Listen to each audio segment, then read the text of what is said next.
Hello, and welcome to the Being Human podcast, where we explore what it means to be human, physically, mentally, and spiritually.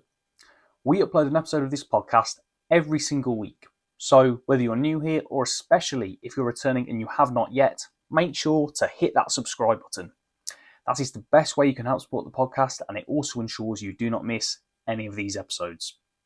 On this episode of the podcast, I sat down with Thomas Owen, or the Goose, as he is also known. Tom has been a close friend of mine for a number of years. We've trained together for a number of years. I've had the pleasure of watching some of his best performances in the cage, live and in the flesh. The past couple of years, Tom has stepped away from fighting and the sport of mixed martial arts. One of the things he has been focusing on greatly the past 2 years has been music. He's done some really cool and amazing things to see on the music side of things as a DJ. I'll be having Tom back on the podcast soon to go into what he's been doing in music the past 2 years. This conversation, though, was greatly focused on Tom's childhood. Tom has had what can only be described as a tough, gritty, dark, really challenging childhood. He's had to find his own way through an incredibly tough environment, and he's come out the other side of it in a way that I don't think many other people put through what he has been put through would have. It is an inspirational story, to say the least. Listening to Tom tell it really made me grateful for all the things I had in my childhood that I took for granted. Things like parenthood, a safe place to call home, a safe environment to go outside and play in and be a kid in every day. Just simple things that really weren't there for Tom. And I think his childhood really set him up for the success that he had in fighting in mixed martial arts. And we went into his career as an amateur mixed martial artist as well. I knew a lot about Tom, obviously, in his story beforehand, but I didn't really know the full picture. And I know there are so many more stories from his childhood that we didn't even get to touch on this time around. So we'll have to delve into those in more depth in future. But for now, enjoy Tom recounting the story of his childhood, his journey through fighting, and what should only be described as the origin story of the Goose. If you enjoy the episode, which I do not doubt you will, make sure to hit that subscribe button, as I said. Also, give this video a thumbs up, drop a comment below, share it around on social media. If you're listening on Spotify or Apple Podcasts, make sure to hit those 5 stars, hit that follow button as well. Thank you for watching, thank you for listening, and thank you for supporting Being Human. The Being Human podcast is brought to you by Mr. Bassett's Grappler's Coffee and Mr. Bassett's Grappler's Soap. This is going to get you caffeinated and fired up so you can wrist lock, punch choke and oil check all of your training partners every day. And this is going to keep you clean and smelling fresh for them so you don't give them ringworm or simply offend their sense of smell. All you need to do to pick up these babies is to head to mrbassets.com and use the code WAG10 to get 10% off your order. That's WAG, all caps, 10 to get 10% off your order. And now presenting Being Human with Thomas Owen. So you can watch James Bond with your brother. Yeah. Your brother by blood. Yeah, brother by blood. But if you're friends or like brothers, Aye. as we are, you can't watch it. It's Nah, gay. it's gay.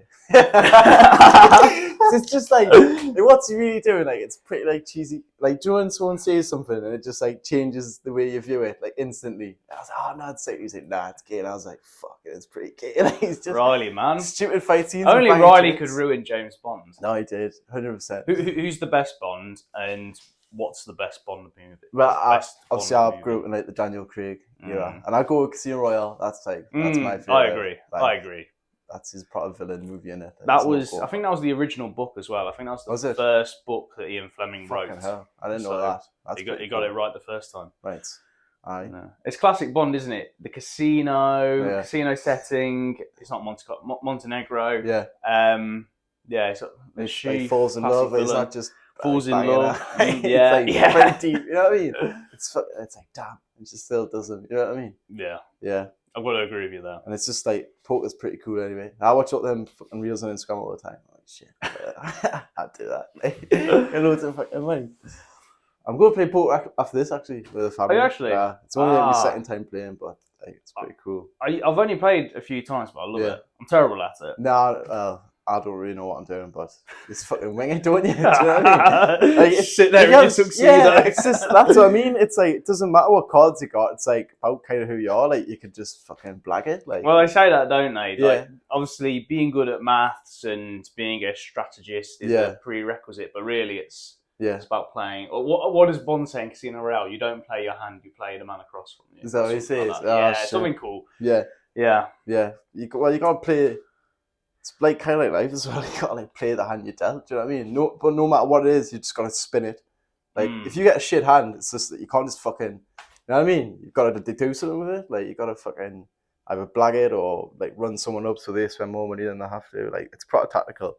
I know that, but like I just struggle with suits and that. Like I'll think I've got like a really good hand and I've got nothing, and I'm like, fucking. Oh, yeah. Do you know what I mean? You at least need to learn the suit. suit. A bit like. I used to have. Obviously, you couldn't do this in a proper casino, but I used to have like the list of hands in like hierarchical order on my phone as I was playing. Okay, I've got two of a kind.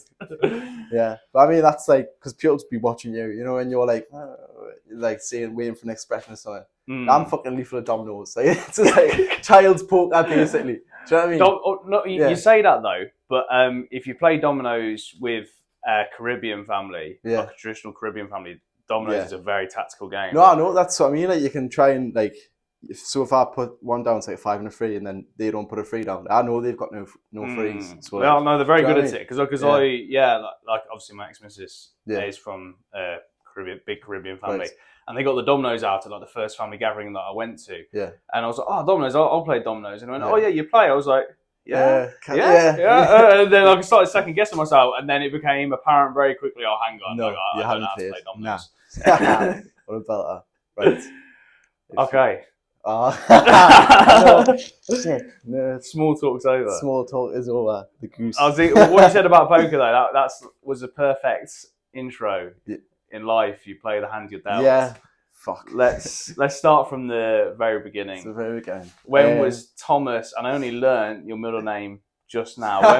When and where was Thomas Mortimer Owen born? How did the goose origin? What is the origin story of the goose? So I was born in Long which is in Nottingham. My mum and dad they split up kind of like before I was really like even conscious. You know what I mean? I didn't know. I have to cut it. I gotta put it like fucking. It's a lot. You know what I mean? Yeah. It's all right, man. What would happen in the world? It's very fucking. And it kind of needs to happen. As soon as I get going, I'll be alright. But it's just like fuck. So much happened. Right. Alright. So you'll be able to edit, won't you? Yeah, but I'll keep it pretty raw, man. Like, don't feel as though you have to rush. Aye. So I was there. Born along eating, and then my mum and dad split up kind of before I can remember. But it didn't bother us because I was never like used to him kind of being around. Do you know what I mean? I got a really good relationship with my dad. Like always seen him, always had positive memories with him. And I can remember like bits of growing up along eating. It was pretty normal. Like went to the parks and stuff. I had my brother. Like it was pretty sound. To be fair, my mum met my little brother's dad, who's also like a really nice man. Who's supposed to say his name. I probably shouldn't. He was really sound.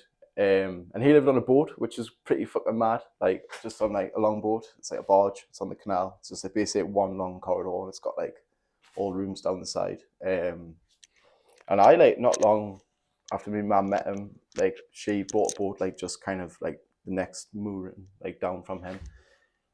Moved there. It's pretty sound. Like I loved it. Obviously, as a kid, like it's fucking 10 times better than being in a house. Yeah, like I had a tree house. There was like kayaks, fishing.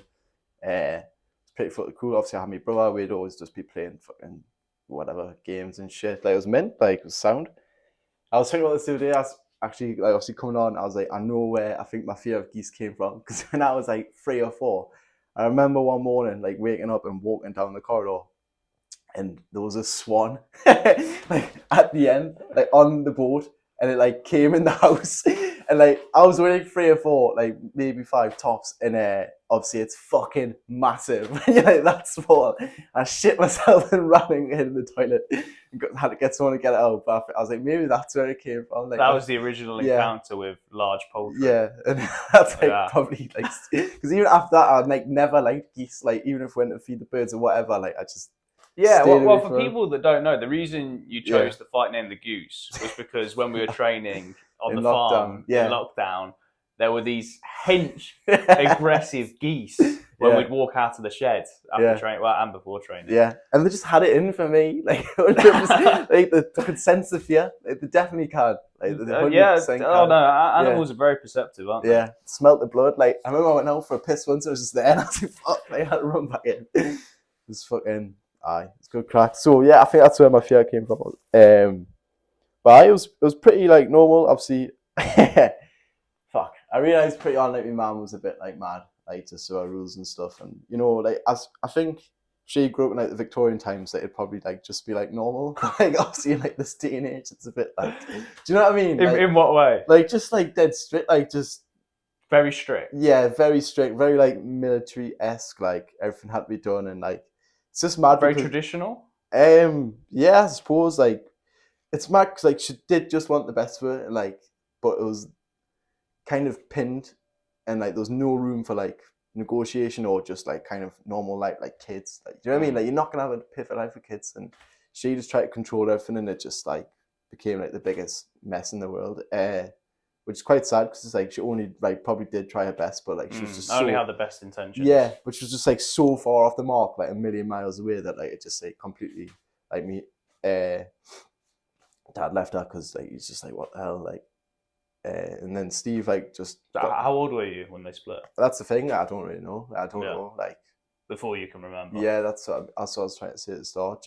But that's why it didn't bother us. I think it affected my older brother because obviously he was like used to me dad being around, and then he's went, as opposed to like me being just born into it, like doesn't really, you're not used to him around, so it doesn't, like, you know what I mean? Yeah, on a conscious level anyway. Yeah, I mean subconsciously. Maybe, yeah. I'm sure you still felt something. But like my dad, like was always wanted to see her, always took her out, like always, when we had her, he was always, it's not like he'd stink hair, like he was always present, like, you know what I mean? Like he's meant that, so I wasn't that bothered. And it's good that I had like that other circle, because I think it made us kind of realise that like my mum was definitely maybe like a bit on the fucking spectrum or whatever.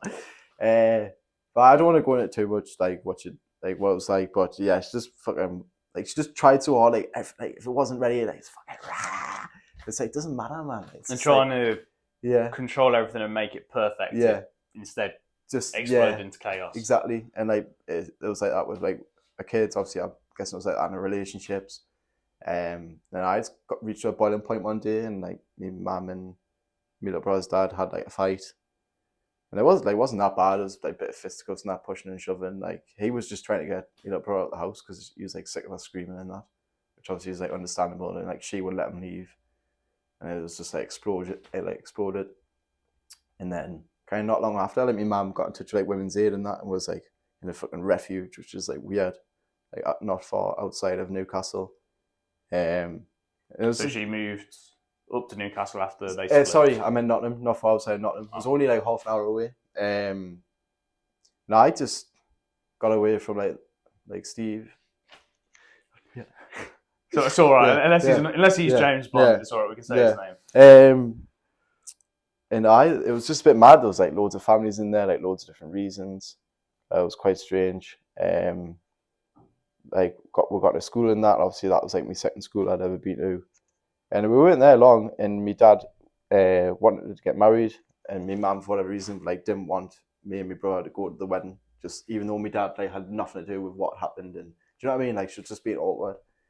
So my dad like took her from school, which is like fair enough because like we're his kids and he'd done nothing wrong. But because like my mum was in like Women's Aid, like refuge system, whatever, like they seen that as like she was in danger. So like a refuge system, is that kind of like for homeless people? Just it's Women's Aid. I think it's a charity. It's like people with like abusive partners or people who come from troubled background, like women with kids who like really didn't have anywhere else to go. Like my mum doesn't really have like much family, so when like that went wrong with Steve, she kind of just fucking, you know what I mean? So spiraled down. Yeah. So we went through Women's Aid. But then my dad took her from school, which was like he was allowed to do. Like he hadn't done nothing wrong. We were his kids. Like he rang up the school up. He managed to track her down somehow, and he rang the school, and they were basically like, look, we can't say you can have them, but like we can't stop you. Do you know what I mean? So my dad like took her. And even though my dad hadn't like done anything wrong, as I said, like the refuge system seen that as, you know, someone could find out where my mum is, and that means we're in danger, even though like we weren't.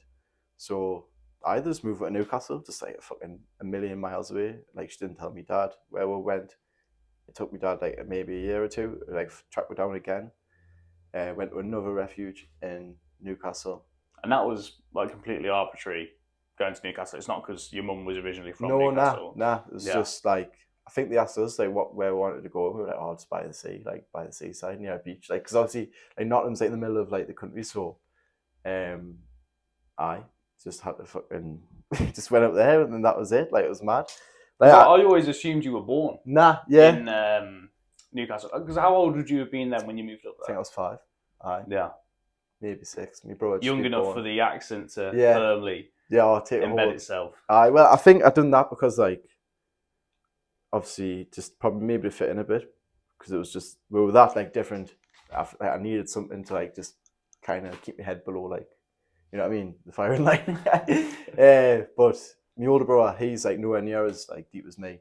He's still got quite like a bit of a like posh twang. You know what I mean? So we moved up there, went into a refuge. Obviously we got like put in another school, and it was pretty solid, to be fair. Like, they were like football mad up there. Like, I wasn't really into football like that much before I moved up there, and when I went up there I was like, all right, so if I don't like football, then I'm gonna have 0 friends, because everyone was just playing football. So I started playing football. It was good. It was sound. Like, even though everything was going on, like, I remember I didn't really think about any of it. I didn't think any of it was strange. Obviously, it was just like my life. I was only 5. I was dead young. I think my older brother really struggled, because I think he definitely like understood what was going on. But yeah, for me, it was just kind of just like whatever. Like, I wasn't really paying attention. I wasn't bothered. In the best way possible. Like, I think like it was like probably like a bit of like a protective thing, like just to protect myself. Like, when my dad got back in touch with her, eventually tracked her down. I think my mum had been like filling my brother's head with loads of shit, saying like he didn't want to see her and that, which is like proper shan. So my older brother wouldn't speak to him on the phone, but like I did straight away. I was like, "Hi, Dad," like nothing happened. Like, it'd probably been a year or something. And I was like, "Oh yeah, I'm sound, doing this and doing that." And then after that, my Harry spoke to him, and I think that like was really good for me dad. When your little brother was born. Sorry? When your little brother was born, you say? Yeah. That was really good for your dad. No, sorry, when my older brother finally like spoke to him on the phone. Sorry. My older brother wouldn't like speak like at first, because I think my mum was filling his head full of shit, saying like he didn't want to say that and that, but he did, and he was like, she just didn't tell him where we were, even though he hadn't like done anything wrong, which is like just proper sham. Then I went from like a refuge to like a safe house, and then from a safe house to like just this little council like house in the Meadowell, which is like probably one of the roughest estates in Newcastle. I see a TikTok the other day, and it was like roughest estates in UK. It was like number 3 or something. It's probably a dump, but well, that's it. I've never been to Newcastle. I've never really been to the northeast. No. I watched. I wish I could remember the name of it. Like one of Michael Caine, the actor. Yeah, right. Like one of his first films. Yeah. It was like almost like a working class James Bond, and it's set in Newcastle. He goes there to avenge his brother's death, or to find out who killed his brother. Right. I wish I could remember the name of it, but it's set in like 1970s Newcastle. Yeah. And that's really like the most insight I've had into what Newcastle looks like, and it just looks like, and I don't mean this in a derogatory way, grimy, working class. Yeah. Like the North has always been traditionally more poorer, more working class than the South or even the Midlands. Yeah. So am I right in saying like Newcastle? It is a pretty grimy place, right? It's a tough, hard place. Yeah. Cold by the sea. Yeah. And like Meadowell is one of the roughest council estates. Yes. Probably in this city. There's the Brig, there's the West End, like Wallsend's pretty like it's all rough, to be fair. That's what I mean. Like it's all rough, but like some bits are maybe just a bit more like rougher than others. I don't know why it's like that rough. I know there's riots like back in the day. I think like police were chasing like a vehicle and it crashed, and like these 2 lads died. So there was like massive like thing about it. That was in like 1991, like ages before I was there, and I think it kind of just like got a name and stuff. Like it used to be called the Ridges, but they changed it to Meadowell to make it like try and sound better. And I think it's like quite a well-known estate for like people through like refuge systems and stuff like that. Like a lot of council housing there. Do you know what I mean? And so it's like kind of people from loads of different backgrounds get put there, like mixed with kind of like, you know, the roughness of like North Shields anyway. And I think it's just, I don't know why. It's rough, but like it is. But I like it's it's funny because when Riley comes up, he's like, "I've never seen the sun here, like ever." Like there is some really like when it's sunny up there, it's fucking mint. Like if you went to Tynemouth, like it's like literally feels like you're abroad. Like it's like the streets packed. Like Tynemouth's such a nice place. There's like loads of bars and there's like a priory and it's just like lush. Um, but yeah, and I remember when I was younger, like in the meadow when the sun was out, like I don't know what happens, but it's fucking like someone flicks the switch, it goes from like rage to like fucking mental. Like it's just loads of magic. People got the tops off, speakers on, like you know what I mean? Like it's fucking mint. Like I love it. Like it's my home. I remember when I went back up not long ago before like I think I moved back up, and I just came through the time tunnel. And I was going over this like bridge kind of into Meadowell and into Shields. And I seen a lad walking over the bridge and he was just like shadowboxing. I was just like, I'm home. Like it's just fucking mad. Like everyone can fight up there. It seems like even all my mates, like a couple of them are like decent at jiu-jitsu. I've got like good boxers in my group and that. Like just everyone's like pretty handy. Do you know what I mean? Like even Riley mentioned it. Like everyone, like when people shadowboxing, like look, Harry. Like, Everyone knows what they're doing. Yeah, like even if they've never taken a boxing class before in their life. Yeah, that's it. Like because it's just kind of part of the culture. Like I grew up on Tunbridge Avenue, and I remember like we used to play blocker and that, but most of the time it was like either football or like the boxing gloves were out and people were just like fighting for fun. Like it was mad. Like and like some of those like canny handy people. There's a boxer down the bottom of the street called Thomas Hodgson, and he was like one of the reasons I kind of started getting into boxing a bit, like because like I seen that he was like from the estate, but like he was never there. Like he just used to go get picked up with his training bag, go to the gym. Like that was it. You never really see him. Like I seen him a bit when I was younger, but like that was it. Like everyone knew he was hard and he was like fought for GB and that, like doing really well now. And that was like kind of one of the reasons. I was like, fuck, I need to do something in my life. But like everyone's handy. Everyone was handy, and but it was like edgy as well. Like, edgy as fuck. Like my mum, bless her, like just she had like hung like loads of Christian ornaments in the window, and like we were dressed in like everyone's like probably dressed how I am now, like TNs, like 95s, North Face, joggers, or mountain bikes. My mum had us in like chinos and like checkered shirts. It was just like proper suicide mission, you know? Yeah. Like, even going to the shop to get Asking something, for it. it's just like cans of pop and fucking like, you get beat up or like grief. Like my older brother had a lot worse than me because like these lads who were kind of on the state at the time, they were probably my brother's age or a bit older. And obviously, I was 2 years younger than my brother, so. And plus, like if someone threw something at me, I'd probably just like keep walking. Like I was like, fuck that. But as my brother was like, probably throw it back. Like, do you know what I mean? So it was rough, proper rough. And then it was just because it was like we went out. It was just like hell. Then we come home and it's just like hell. It's just like there's no escaping it. There was just this. There was no safety. Nah, like my inside the house or around. Yeah, it was probably worse inside that because it was just like it's mental things. Like if I didn't like set the table up properly, she'll just like fucking flipped it. Like it was just like what's called like knife and fork alongside the plate. She like collecting them all up, like give us back them. And she's like, right, do it again. And I was just like, I just zoned out, mate. I was just like, right, what? Like, which one goes where? So I was like, fuck's sake. So I was doing it again, like, hoping that's right. And she was wrong. And she was just like, fucking can't do anything right. It's just like, what? Do you know what I mean? Like, shit like that. Like, towels weren't put away properly or my room, like, or just whatever. My little bro was like antagonist and would just like wind everyone up. Like, it was just a boiling point, like, all the time. And like, constant chaos. Yeah, constant. But I mean, it's kind of zoned out. Like we still went to play football, went to the skate park and stuff. Like we did try and have like normal lives, and I just blocked it out most of the time.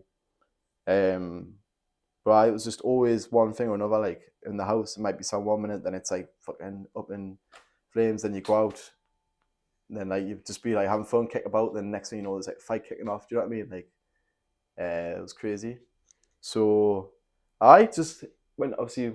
Private school, high school, just more of the same, like just rough. Like I remember going to high school, these massive lads, like massive, like me and my brother, like proper, like tiny little southern lads. You know what I mean? Like these northern lads, like tiny little. No, they're all like. Would you say like people are just bigger out there? I'd say so. It seems like they're all just like stocky, like just fit. You know what I mean? Just like I think it is the tradition of like up north is more working class. Yeah. So. They've evolved or just gravitate, or people that are big and strong have gravitated there over time because they've had to be to do the work, you know, all the way back from working in the mines. Yeah, no, I 100% believe it. Like, it was mad for me. But I didn't even get that bad. Like, I was pretty sound. But my brother was just like, relentlessly always like fighting with everyone because he just wouldn't leave it. He wouldn't back down, and like that kind of inspired us because my dad would always go on about like how hard and tough like Harry is because he had to be. Like he's like, don't want him to take this the wrong way if he's listening, but like he isn't. Like, he wasn't. He was just like a normal like kid. Like he's like how he is now. Just, so like, he was in the position of responsibility of being the oldest brother. Yeah, and he had so to. He had to. Yeah, and like it scares me because it's like it's not like I bet for him and what I felt like as well. Like it wasn't just like going to school and having a bit of a fight and a bit of a tussle, and it like doesn't mean that much. Like that's probably how they were. Even though they were like bullying me, bro, like they're all like at each other all the time. It's just like this sparring and like scrapping. It's just like part of the culture. Whereas for us, like coming from down here, then up there, it felt very like personal. It felt very like on the edge. It was like very much like life or death, like almost. Like, that's what it felt like.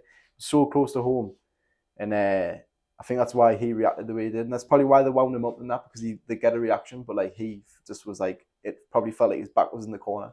You know what I mean? You guys took it a lot more seriously than they did. Yeah. Because for the guys up there born into it, it was just part of the culture. Yeah, like they're all like kind of mates. You know, they've got family. Like they're all.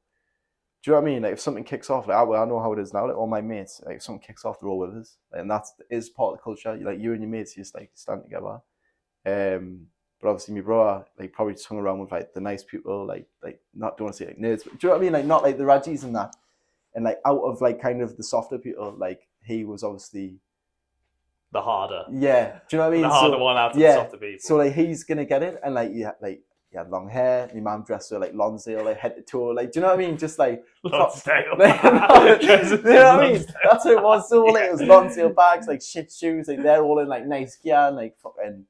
It was just like chaos. Like you go to high school, it's just like the last thing you want. And I could definitely identify with that. The last thing you wanted to be dressed in as a young kid growing up in our area was Lonsdale. But because my mum just doesn't get it. Like she's just not. That's you know Mum's. My mum didn't get it. When like sports directors, what about these? Like, no, mum, like I'm just gonna get us killed. Like, that's you don't know how much heat like these are gonna bring. Black goaler shoes. I never had the goaler shoes. Like steel toe cap boots or something like that's. Honestly, I was like, I'll take them. Like, cause they're better than them fucking horrible things you try to stick me in. And she's like, it's just crazy. But like she meant well, do you know what I mean? She was just trying to save money in that. Like, I've got to give her like the benefit of the kind of doubt. Like, she was trying, but it was just tough. But like I say, my bro just like kind of wasn't bothered. Like, I never really seen him like back down. Like, I came home a couple of times like really upset, like when he had a fight and he'd lost or something, and that like proper broke my heart and scared us because it's like, oh, someone get beat up my big brother. It's like, I'm fucked. Do you know what I mean? Like, it's like breaks that like line of protection. Do you know what I mean? Like, he didn't have that. Like, I had him. Like, if in primary school, if someone bothered me, I'd be like, Harry, like, you know what I mean? And he'd just go over, and like, it was simple as that. Whereas he like didn't have anyone, and like honestly, like some of these lads, even now, like if I got in a fight with them, I'd be like, fucking hell. Like, do you know what I mean? Like, I would. Like, that's some of them are like genuinely like fucking hard as fuck. Like, without like doing any fighting and that, some people can just fight. And like some of the hands and just the temperament, like they just like fucking bite you or whatever. Like, you know. Would you say you were like that? Would you say even without the training, you found yourself to always be a natural fighter, or quite the opposite? Opposite, really. So like, I'd never, knowing you. That's what I mean. I met you when I was 21, and you were probably like 19. Yeah. Like I never. You seem like a natural fighter to me. Like I always loved to play a fight. Like me and my brothers always like wrestling in the house and that. But like. Me first, like, growing up until, like, probably maybe 15, 16, like, I would not fight anyone. I really, like... And that's when you started boxing? Obviously, I kind of started knocking around with another group. But, like, I ran away from home at 12 because my mum was just, like, fucking... One day I was just like, right, fuck this. I was like, this is just too much for me. So, I remember, like, I just, like, we had like a fight, and I just got out of the shower and was like arguing, and I went downstairs and there was like a pile of clean clothes, and I just like literally put the clothes on, and I just left. I climbed out the front window, I hopped over my fence and just ran down the street, and I just left. I was like, I'm never going back. I just said it myself. I was like, I'm never ever going back there. Obviously I was in high school now. I think I was in year 7, year 8. I made a friend like who lived on like the opposite street of me, like behind.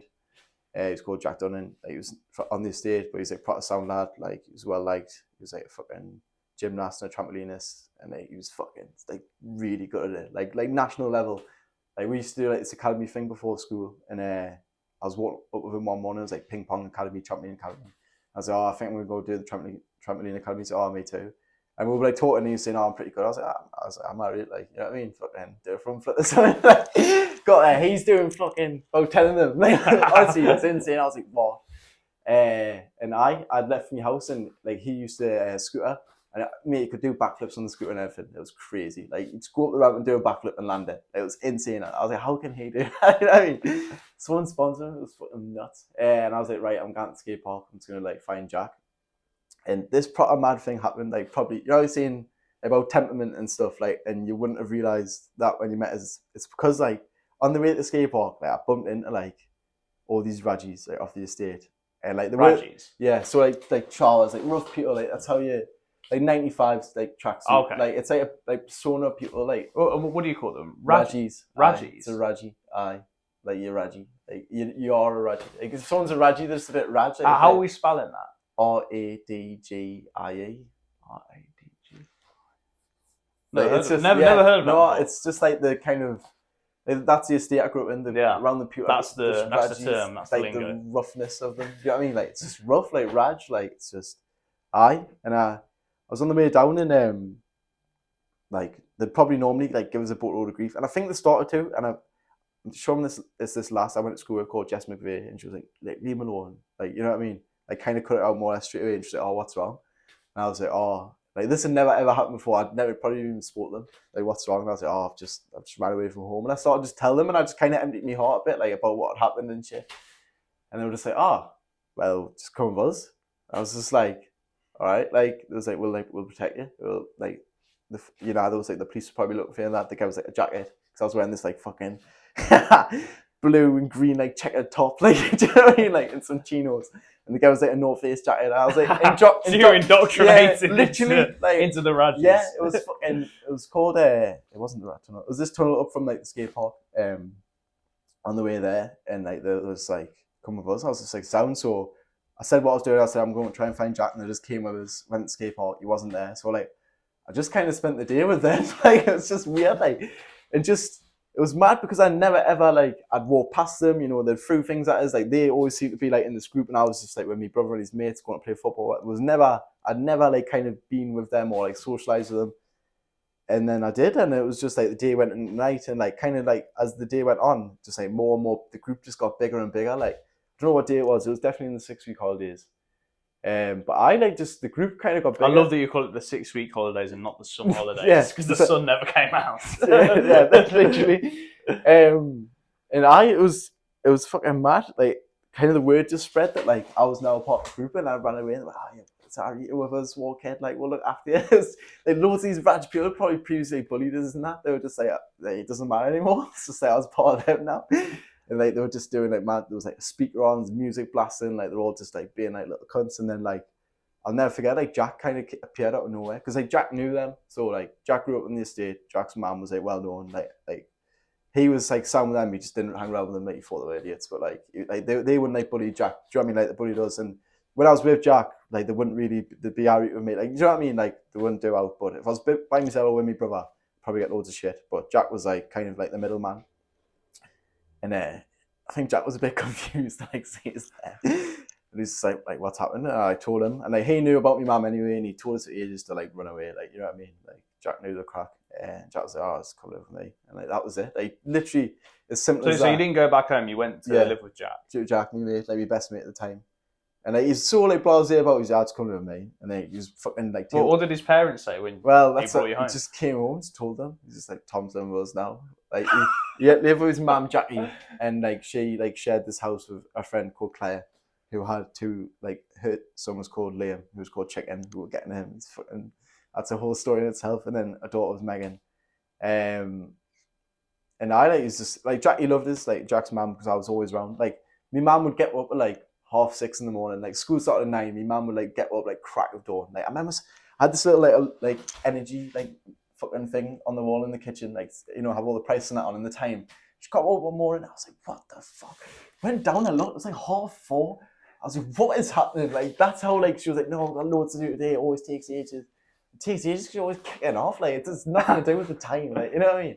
It's just nuts. So, yeah, like, I'd go and knock on Jack, like, at, like 7:30 sometimes. So at school at 9, I'd wake his his mum would like, what the fuck? Just sitting there, Tom, like, and I'd just sit in the living room for like an hour or two, just like watch telly, because like my mum wanted me out the house, like ready for school. Like, so what did his parents say when he brought you home and said, Tom's living with us now? Oh, it's normal. Yeah, they would say, well, they asked like why. They was like, what's been happening? And like, I think they knew a bit about me, well, they could hear me mum, because like obviously, like I lived up here, Jack lived down there, like, and like this was the back gardens, so like, you know what I mean, like backing onto each other. And they said they could always hear me mum like screaming, like kicking off. So like they knew me mum was like nuts. So then and I had like a couple of scratches on me, like me neck, me back and stuff, where like I've been like tussling with my mum. And I was like, I just you stay here, son. I was like, we'll look after you. That's like a real. It seems like as rough as this place is, there's a strong sense of community. Oh, there is. Like once you're in the bubble, a bubble, it's tight knit and people take care of one another. Definitely. Would you say it's still like that now? I'd say so. I'd definitely say so. That's good. I think that's beautiful, because that's something that I think we probably did have a long time ago. Yeah. Throughout, the whole country. Yeah. But now community is very sparse in any kind of form in the Midlands, in the South, I think. Yeah. I think people in general, everyone's just like there's no community anymore. There's no street parties. Nah. There's no no meetings down at the community centre. No. People don't congregate. Everyone used to see each other when they went to church on a Sunday. Yeah. Obviously, the amount of people that go to church or any place of worship has decreased a lot in the past couple of generations. So I think that's something that's a real shame. My granddad said it when I was speaking to him about the difference in life between when he grew up and now. And he said two things which are kind of really the same, that have really changed: the degradation of the family unit and community. Yeah. No, which I think is really sad. Yeah.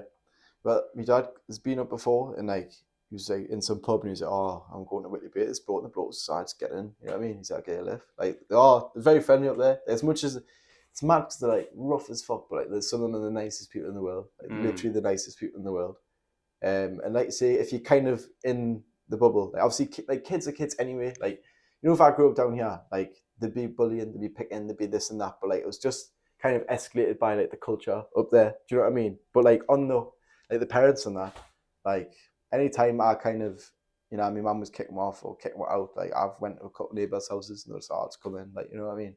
I remember you saying like you just walk in someone's house and say, I'm borrowing some flour. Yeah. Borrowing some sugar.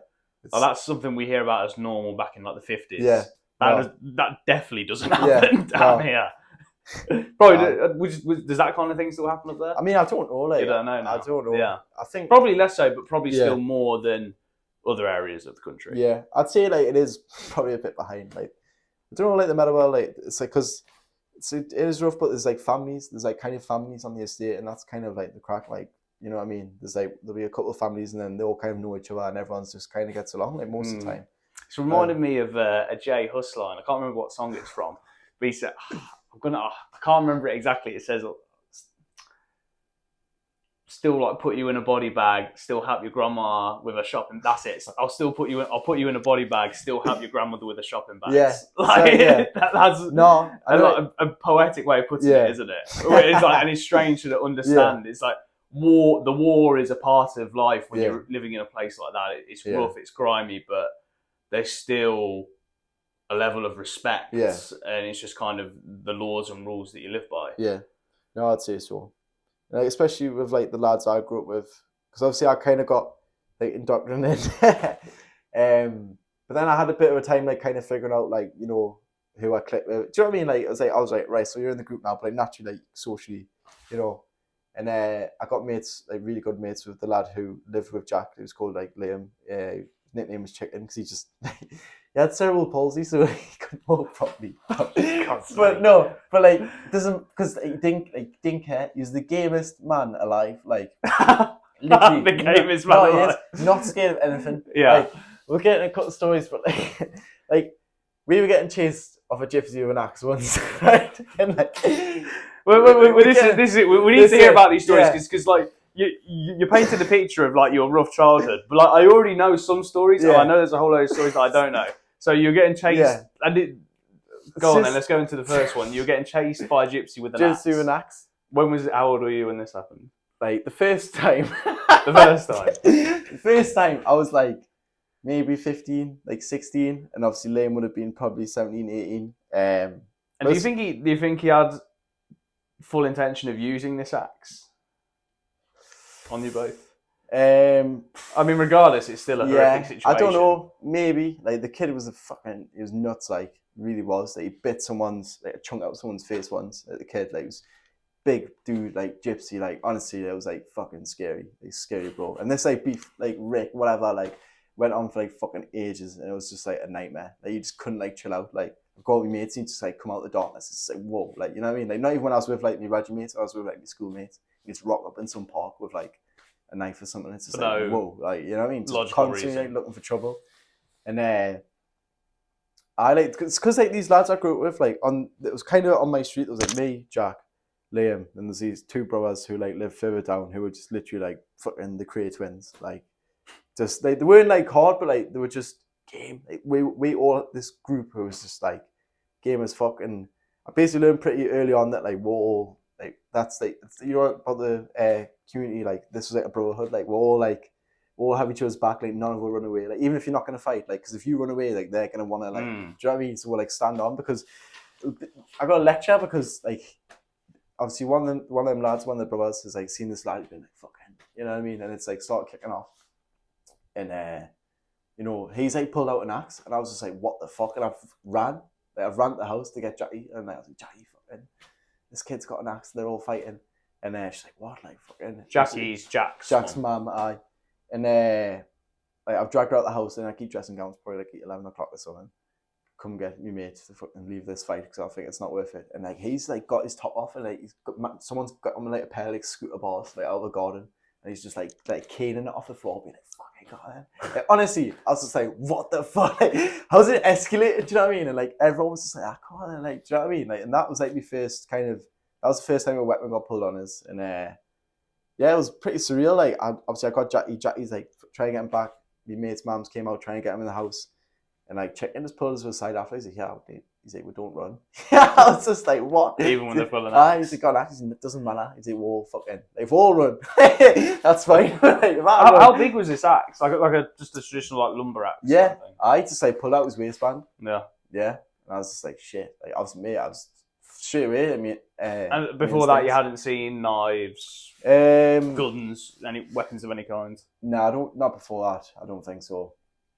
Nah, people. The big thing when I was younger was like acid, like squirt, like that. People would squirt each other, like ammonia in a fruit shoe bottle, and that was like a really common. I've seen that a lot because people just have them. People getting sprayed with acid. Yeah, but it's more. What like, was that like? I mean, my chicken got squirted, and he just like wasn't really. He just like, I've been squirted. I was like, so where you going? He's like, I'm going to get something. I'm going back. I was like, you're okay. I mean, like some. No, it depends how. Like some acid. I mean, who knows what they're putting in there? Yeah. But like, it can completely ruin people's faces, send people blind for life, can't it? No, I can't. What a lot of the lads did aim for like the chest because like the fumes would kind of go up. Like it wouldn't like melt them as much. Mate, it was fucked. It really was fucked. But like that was just the culture for some reason. Like I think it was more because like you could be like get back. Like it wasn't. It's not people normally didn't want to use it. It was more like they've got them, so like I need them. I think that's like the knife culture in London. Like it's like I think that's the culture of weapons everywhere. Yeah. That's like the thinking behind gun rights in America. Yeah. Like, originally, it was to arm yourself against the military if the military went. Yeah. And now it's like crazy. Yeah, you don't know what nut job's got something, so like I need something. Do you know what I mean? And like especially in America, fucking hell. Did you ever start carrying anything? Like, not knives and that. Like I had a wrench in my bag, like a massive wrench, because I thought if the police pull us, then I can just play arts for me bike. You know what I mean? It's just a tool. Yeah, a weapons tool. But it's just like something like, but it was crazy. It was mad. So like we'd all just be out, and like if something kicked off there, like we'd all like run in this house, and like there'd be like weapons like stashed on the roof, and they'd be literally like passing them down, like and like shouting them out, like knuckle dusters and just all like bats or whatever. Like, it's just crazy. I don't know. It's like not like I'm bragging. It's just trying to paint the picture. No. You're not bragging. This is what like my brother went through. This is like what I went through. Like, but it got a point where it was just stupid. Like we were fighting with like other lads from other states and that. Like just got way out of hand and like nothing proper bad happened. Like a couple of people got jumped in that. One of my mates got put in hospital. Like got slashed in that. Like just the lad that I knew from school, and he was just like in the wrong place at the wrong time. And this like said group like basically ended up jumping one of my mates and it kicked off this big like feud. Like we all went, we all like made like a Facebook group chat and was like, right, we're gonna have like a straightener, like. And like we all went down, like just me and all my mates from like my estate, from like Shields, from Meadowell. Like, it was like 30-40 of us. Like we all had weapons. All got on the metro, went to Percy Main, met this other group. Like went down these tracks, ran on this platform, through the darkness. They weren't there. There was just like this bunch of girls, and we're like, well, it was like, where are they? So you just rushed this bunch of girls with wrenches, hammers, fruit shoots full of acid. Yeah, but it was there like lasses for some reason. They had sent, I don't know. Okay. They had sent them out as like a scouting party. I don't know, like, but it was great. It was fun. Send the women out on the front line. Just like. And it was mad, and we're like, well, where are they? It was like, they're coming now. So like, we've all like sort of like jumping over this water, like go and get them. And like, we're forces of kind of like half into like kind of me and me mates from like the estate like jumped over first. Like I'd say we were like probably the more experienced. Like, we like got on first, and then there was like loads of lads who were just like from the estate, but like kind of just, you know what I mean? They're just there. Like Dave came on second, and then Dave came around the corner, and like it's quite evident that Dave brought like all the older people. Like we were all still quite young, like 18, like 16. Do you know what I mean? Like they brought like proper like big like blokes. Right, men. We're like, fuck, you know what I mean? And they like started pulling out, keep massive. Yeah, I mean, it's just going to show like you can laugh about anything in hindsight, right? Because we're finding the jest in this, but this is a horrific situation. This is like full on gang warfare. Yeah, when you properly tooled up. Yeah, but it was normal to you. I don't know what it was. It was just like, it was a proper adrenaline buzz, I tell you that. Yeah. This wasn't the first one we'd done either. Like we had other ones with other people, like, but like all of them were just like proper, like, it was mad, like, just, it was crazy, just flying around like weapons and smashing cars up. What like, about drugs? What was the deal with drugs? Was there a lot of drugs? There were, like, this is the thing, because like me and my mates on the street, we would do this, right? But then most of the time we'd just be playing football and like going out on bikes. Like we weren't interested in drink or drugs or like that. We didn't really get on it. Like we're just normal kids who like kind of all like to fight a bit, and just, it was more like the buzz of like being together. Whereas there was another group in the Meadowell who like coexisted with us, who were just constantly drinking drugs, like all and what the time. Kind of drugs were they taking? Yeah, I think I think young girls like bubble. I don't even know what it is, but like people took it, like just some mad drug. It's like extinct now. You can't get it. Have you heard of spice? Was spice? Yeah, they weren't smoking spice. Because spice was something that was really prevalent around Nuneaton, where I'm from. Nuneaton's actually like a really rough town. Thankfully, I grew up in a nice area. Right. But yeah, that was like the drug that everyone was on when I was in high school. Yeah, nah, not as far as I know. It's just drink, probably like pills and that. I don't really know. Like I didn't really go around with them, but like it's weird how there's like two groups like in the Meadowell.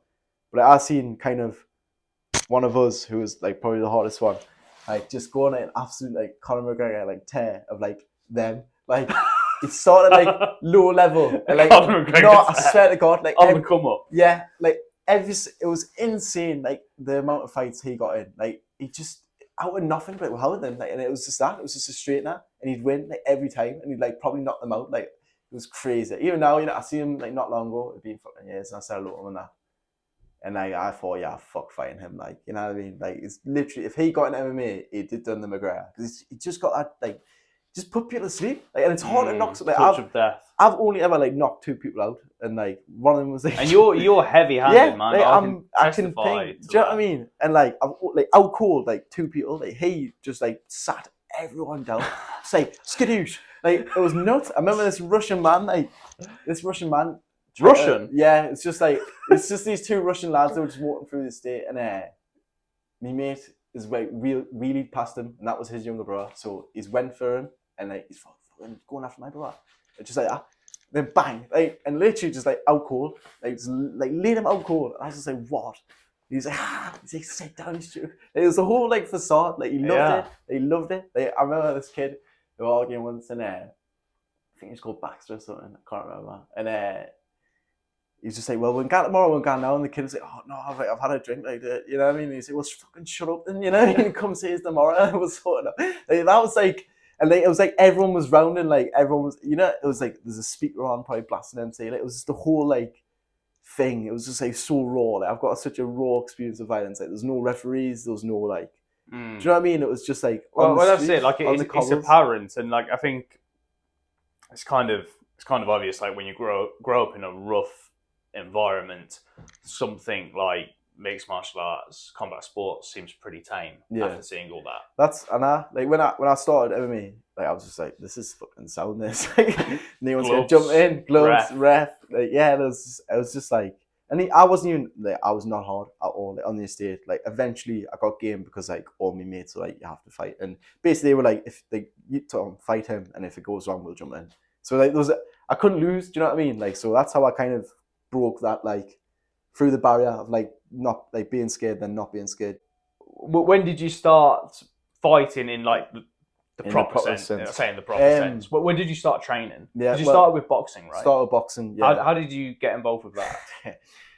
Basically, I got grounded. I was just for some reason I don't know why I was launching like rocks at a bus and like I got caught doing it. Like, Jackie's walking on the corner. Just doing it for fun. Just like I had this thing. I don't know why. It's called the 310 bus, and like me and Chicken, any time that came down the street would just like attack it. Like I don't know, mate. It was fucking weird. Just kids being stupid. Yeah, just do you know what I mean? And I got caught, and fucking I was grounded. I was grounded for fucking ages. So I asked Jackie. I was like, because like she done judo. She was saying like, why don't you do something like life?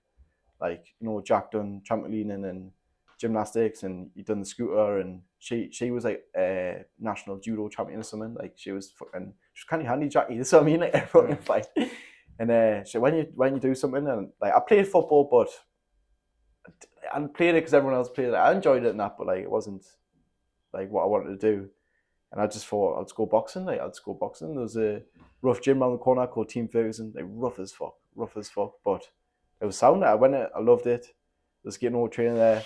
It's like David Ferguson and his dad. His dad's like just like all blokey, massive, like just rough. You know what I mean? Like you see his hands, like his knuckles are massive. I got told off people that like he was probably like horrible like back in the day. But obviously he's like an old man now. He was sound. But it was more or less just like a circuit and then like hit the bag and then spar. Like it wasn't like no technique and out. But like, I was a bit of a mad kid. He was like 50 push-ups. I was like, I'll do 100. Like I just loved it. Like I loved it from the moment I got there. So I loved going to work. Just hit the bag. I've got videos somewhere of me like when I was like 16, just keep fucking windmill in the bag, and he's like, go on. Like I was the smallest, but like I think I took that like kind of gameness and that energy I'd like got from like knocking around with all them, that like kind of relentless like fight or flight mode. And I think I took that in there with us. So I was just like go from the minute I got there. So that was kind of my first experience. Like it was a rough gym. I was never gonna get anywhere technically with it, but in terms of just like fitness, I was fit as fuck. And then it got you started. Yeah, like, and it was just, and I was dedicated. Like, I got up before school. I was going running. I was swimming. Like, just kind of from the moment go, I was just like all out. I made me with Roughness actually. We used to go and run before school. I'd run down at the monument on like the quayside, run back. Just loved it. And then I seen McGregor. Funny enough, like I think most people's stories these days are like, I remember someone asking us in school actually who would win, Mayweather or McGregor. And I didn't know McGregor at the time, and obviously I started boxing, so I was like Mayweather. Do you know what I mean? But that's kind of what spot. I was like, who is this kid? And then I like looked on YouTube, and he's got like fucking dreadlocks. He's throwing wheel kicks. And I was like, what? Like I was like, who is? Do you know what I mean? Like it was insane. Oh, the dreadlocks. You're thinking like long dreadlocks. Do you know what I mean? When he had the braids. You know what I mean? I was so how old were you? 16, probably 16, 17. Okay, so by this point, if you were 16, I would have been 18. So this was like he was like fighting Diaz at this point, right? He just won the belts. Yeah. Okay. So I was like Mayweather, McGregor. So I was boxing like 14, then 15, 16. Yeah, but think about 16, I got into McGregor. I was just like, what? Like it was just magical. Like, I remember trying to watch the Aldo fight, and I was like on some dodgy stream, and I couldn't get it. And then it was over. When I got on, it was done, and I was like, that's insane. Do you know what I mean? Like just proper some buzz. So I googled like MMA gyms, found one. It was on like the opposite side of the river. I was just like, fuck it, I'll go. I went with like my 2 mates first, and like they basically said after the first time, I'm never ever coming back here, like because we had to get the ferry over, then we had to get the metro like all the way around. The ferry. So like you had to get a ferry to training. So we were North Shields, that was like South Shields, and like there was a ferry just took your car. Shields. What we talk? Where does this Shields come from? I don't know actually. It's a very good question. It's the division between North Shields and South Shields is the river, which is the Tyne. The Tyne, yes. And this is all in Newcastle. So you've got like Tynemouth, North Shields, Meadowhall, Percymain, Wallsend. You've basically just got estates like lumbered along kind of the metro line, along the river. Like the boroughs of London. Yes, aye. And obviously there's more estates kind of like away from the river, and opposite on the south side you've got like South Shields, Jarrow, Hebburn. I don't really know them, but like they're all along that side. And obviously then like you've got the greater area around Newcastle, you've got all the estates, but like they're very much closely knitted along the river because like you say, it's a working class. Like obviously the river was like a big source of income. Any city, do you know what I mean? It's got a river running through it. It's for the reason that was the transportation. Yeah, and the water source. At one point. So I had to get the ferry across. I got the ferry across enough in the end that like even the ferry drivers just like let us on. Like that's like how much I went training. It was dead sound. Like, cause I couldn't afford a train, couldn't afford a fucking ticket, nothing. Like I was jack with skin, like there was name for money. So you just jump on? Yeah, just jump on. The bloke was right, and then like I'd get the metro home, and like if there was inspectors, I'd have to get off and run away, or I'd get a fine and I'd just not pay it. Like I've got loads of them, like probably racked up somewhere, probably about 100 grand. But it was a mad life. Like I even had to like clean the gym to train because I couldn't afford to train. I'd do the mats, I'd do the gloves, I'd tidy up.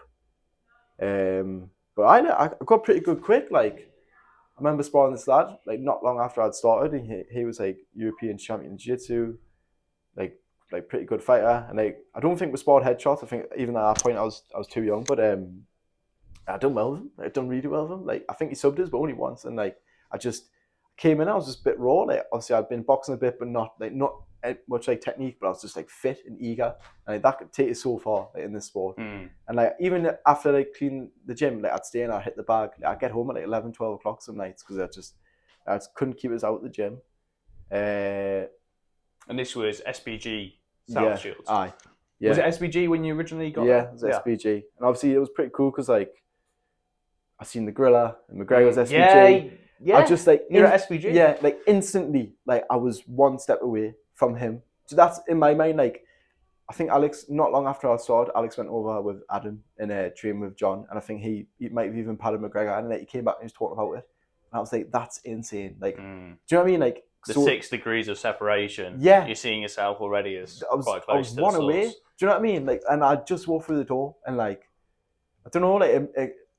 Through my life, the world's just got smaller and smaller because like I feel like I know everyone. Like, I feel like, do you know what I mean? It's just like I've been around like all these people, and like it's just they're not any different to like me. Do you know what I mean? Like, everyone is just me. Like we're all the same. Like I know it's pretty deep, but like it's just like everyone's just done what like. There's not a great deal of variation with human beings at the end of the day. We are all beautifully unique. Yeah. But we're all human at the end of the day. Yeah. It's not like one person is actually a goose and the other person is like I don't know what animal I would be. Yeah. What animal would I be? be like complimentary. Yeah, at least a little bit. No, I'm trying to think because you're very like intellectual. I need to think like that. Yeah, I feel like you'd be some sort of chimp, but like not a chimp. Okay, like, a bonobo. I don't know what that is. A bonobo, we're very closely related to bonobos. Right. They're like the smallest of the great apes. Right. So they're like the least physical. I'd say that. So I haven't really done myself any favours there, but they're the most intellectual. Yeah, I'd say that. You're chimpanzee, but I think I'm a bonobo trying to be a gorilla. Yeah. Would you say that's accurate? Yeah, I'd say that's probably accurate. Yeah. I'm a lot more intellectually gifted than I am physical. Yeah. But I'm now you're not gifted physically. Like you're fit, you're strong. Yeah, I feel I could have been, but I was never an athlete growing up. No. And like I'm really only in the last couple of years have I actually started to feel athletic. But that's just through years and years of building myself into that. I know you stretch much, but do you like ever go to like yoga or anything? Like, do you ever do anything that kind of externally? Like, because I feel like you could probably go somewhere like that, and I feel like Yeah, I You know what I should mean? probably do like a hot Do you- yoga session each Yeah. week. Yeah. I went when I was going to fight again at the start of the year, and I was doing hot pod yoga. It was really good, really, really good. I was just stretching a lot more in general. I was just waiting on stretching. That's the thing with stretching. Like, you need to be warm for it to, because the whole point of stretching is to increase your range of motion. But if you're stretching from cold, you're not really like doing it. you've got to already be warm to really push to that end range of motion. So hot pod yoga, seems like a no-brainer, doesn't it? Yeah, get yourself in. And she was going relax through the mind, and that was like I started doing it like in sparring and that. Like I was like, whoa! I was telling people at the gym, I was relax through the mind. It works like if you're like I don't know, like it's a. I think as much as yoga is like a physical thing, I think it's probably also like a mental thing. Yeah. Do you know, be able to like kind of tie your brain and like unknot it a bit and like loosen it all off, like not just like physically but like mentally. I think it was Riley that said this about me. He said the reason you're so rigid physically is because you're rigid mentally, and like it's true. Like I'm very systematic. Yeah. Like your mum in many ways. Like when you're talking about your mum, like it seems clear to me that she had like some form of OCD, which I can definitely identify with. Like the need to want to control everything, to have everything perfect, and it does. It makes you rigid, which has its advantages. Yes. But you need the blend of rigidity and flexibility. Yeah. It's a spectrum, and you need to be more supple and able to adapt, flow like water at some times. So you need to be strong and resilient and rigid like a rock at others. Yeah. So I think like your state of mind is definitely reflected in your physicality and your posture. Yeah. And reflected in you emotionally. It's all tied in. No, I agree. I do agree. That's why I'm fucking fucked. This is fucking being mental. Right, where were we? What was it speaking about before? Started training. SBG, South Shields. And I had 3 fights under Alex. I dropped out for a bit for college because like I'm a very all or nothing person, and when I went to college, like, it was a bit further away than like the ferry, and I couldn't really get there on time, and I was rushing, and I just wasn't enjoying my training as much. So I dropped out for a couple of months, like hung out with my mates and that, just like being a kid, being young. But then when I came back to doing my second year of college, I was just like, I'm not doing this. I was in no way, so I just quit college, started training full time. My mate gave us a job as like a window cleaner, so I was earning like fucking 100 quid a week or something. Do you know what I mean? Like, not bad. And I was just pulling along, and I was just doing it, but like eventually I just stopped enjoying my training. Like I felt, the gym was maybe like a bit tense, a bit rigid. Like I just wasn't enjoying being there. And like I was in kind of care at the time. This lady called Anne, she was really nice, bless her, but like it wasn't really home. You'd never gone back since you ran away from home at 12. You never went back to your mum. Nah, never. And then kind of didn't end up working out with Jackie's. Like a lot of personal things with her, and just loads of stuff went on. But I ended up in care with a lady called Anne. I was a couple of doors down from my best mate in Garrett's house, and like that's how we became like really close, because basically I'd like be at Anne's through the week, kind of like Monday to Thursday, and I'd just be training most of the time, so I wasn't really bothered anyway. Like I'd go train in the morning, I'd probably spend all day at the gym. I'd train in the I'd probably sleep in the gym or something, train in the evening, come home, go to bed, and that was pretty much it. Like, I wasn't there, so I wasn't bothered. It's just somewhere to sleep. And then like on the weekends, I'd probably stay at Aiden's like on the Friday and the Saturday. Even like if Aiden was like, having a party on a Friday night, I'd go, and then I'd just go to bed, and I'd wake up and I'd go to training, and I'd come back and I'd go and train in the morning, and I'd probably go and train with him after. We'd probably train again together on Sunday or something, probably get stoned and go boxing or something. But I was sounding, but like when kind of the gym didn't really become a happy place, I felt like kind of one of me 3 things that was keeping us like stable gone. So then I was like, if I wasn't at the gym, then I was spending more time at Anne's, and I wasn't happy, and then I didn't really want to be at Aiden's because of what happened with Jack, and I was just a bit like, I was a bit stuck, and I wasn't happy in there. Obviously my dad lived down south. I'd always had a good relationship with my dad. It's still been present, even though it was intermittent. Yes, still always, present in your life throughout childhood. It's funny, I found a letter of my mama when I actually lived down here. Well, my auntie found it, sorry, in Goose, and she was meant to post it. It was a letter to me from my mama. She was meant to post from it. From your mum? Mama, like Nana. Mama. Oh, okay. Yeah. And as in your mum's mum? No, I don't know why it's mama. To me, that wouldn't make sense, but it's my dad's mum for whatever reason. And she'd written this letter, and for whatever reason, my auntie hadn't posted it. Kind of luckily, because apparently my mama always used to write to us, and I never seen any of them. So I guess my mum had been them or whatever. but she hadn't sent this one letter, like luckily, because I read it, and she was just talking like saying, I hope you're okay and that, and she was like, your dad has worked every weekend since like June or something, and it was like December, like the letter was like dated December, so my dad worked every weekend paying for court cases, got the train up, represented himself when he couldn't afford a solicitor, like literally fought tooth and nail, like I can't even say how he tracked her down, but he was like so smart, like he literally would never have found one, but like he just came up with this like genius plan, tracked her down, served me around with court papers, so I had to see him. Big Joe Taylor, I think.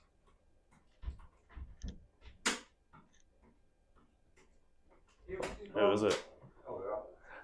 You're all right. You're all right. Sorry, boys. It's all right. What do you need? I thought someone had left their lights on. Oh no. Sorry, yeah. Got the goose in it.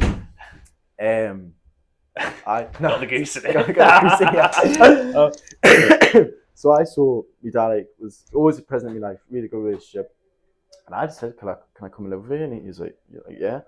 I think it took him back a bit because like him and Belinda had like obviously been through so much with us and stuff, and I was probably 17. I think I actually turned 18 at this point. Sorry. It's all right.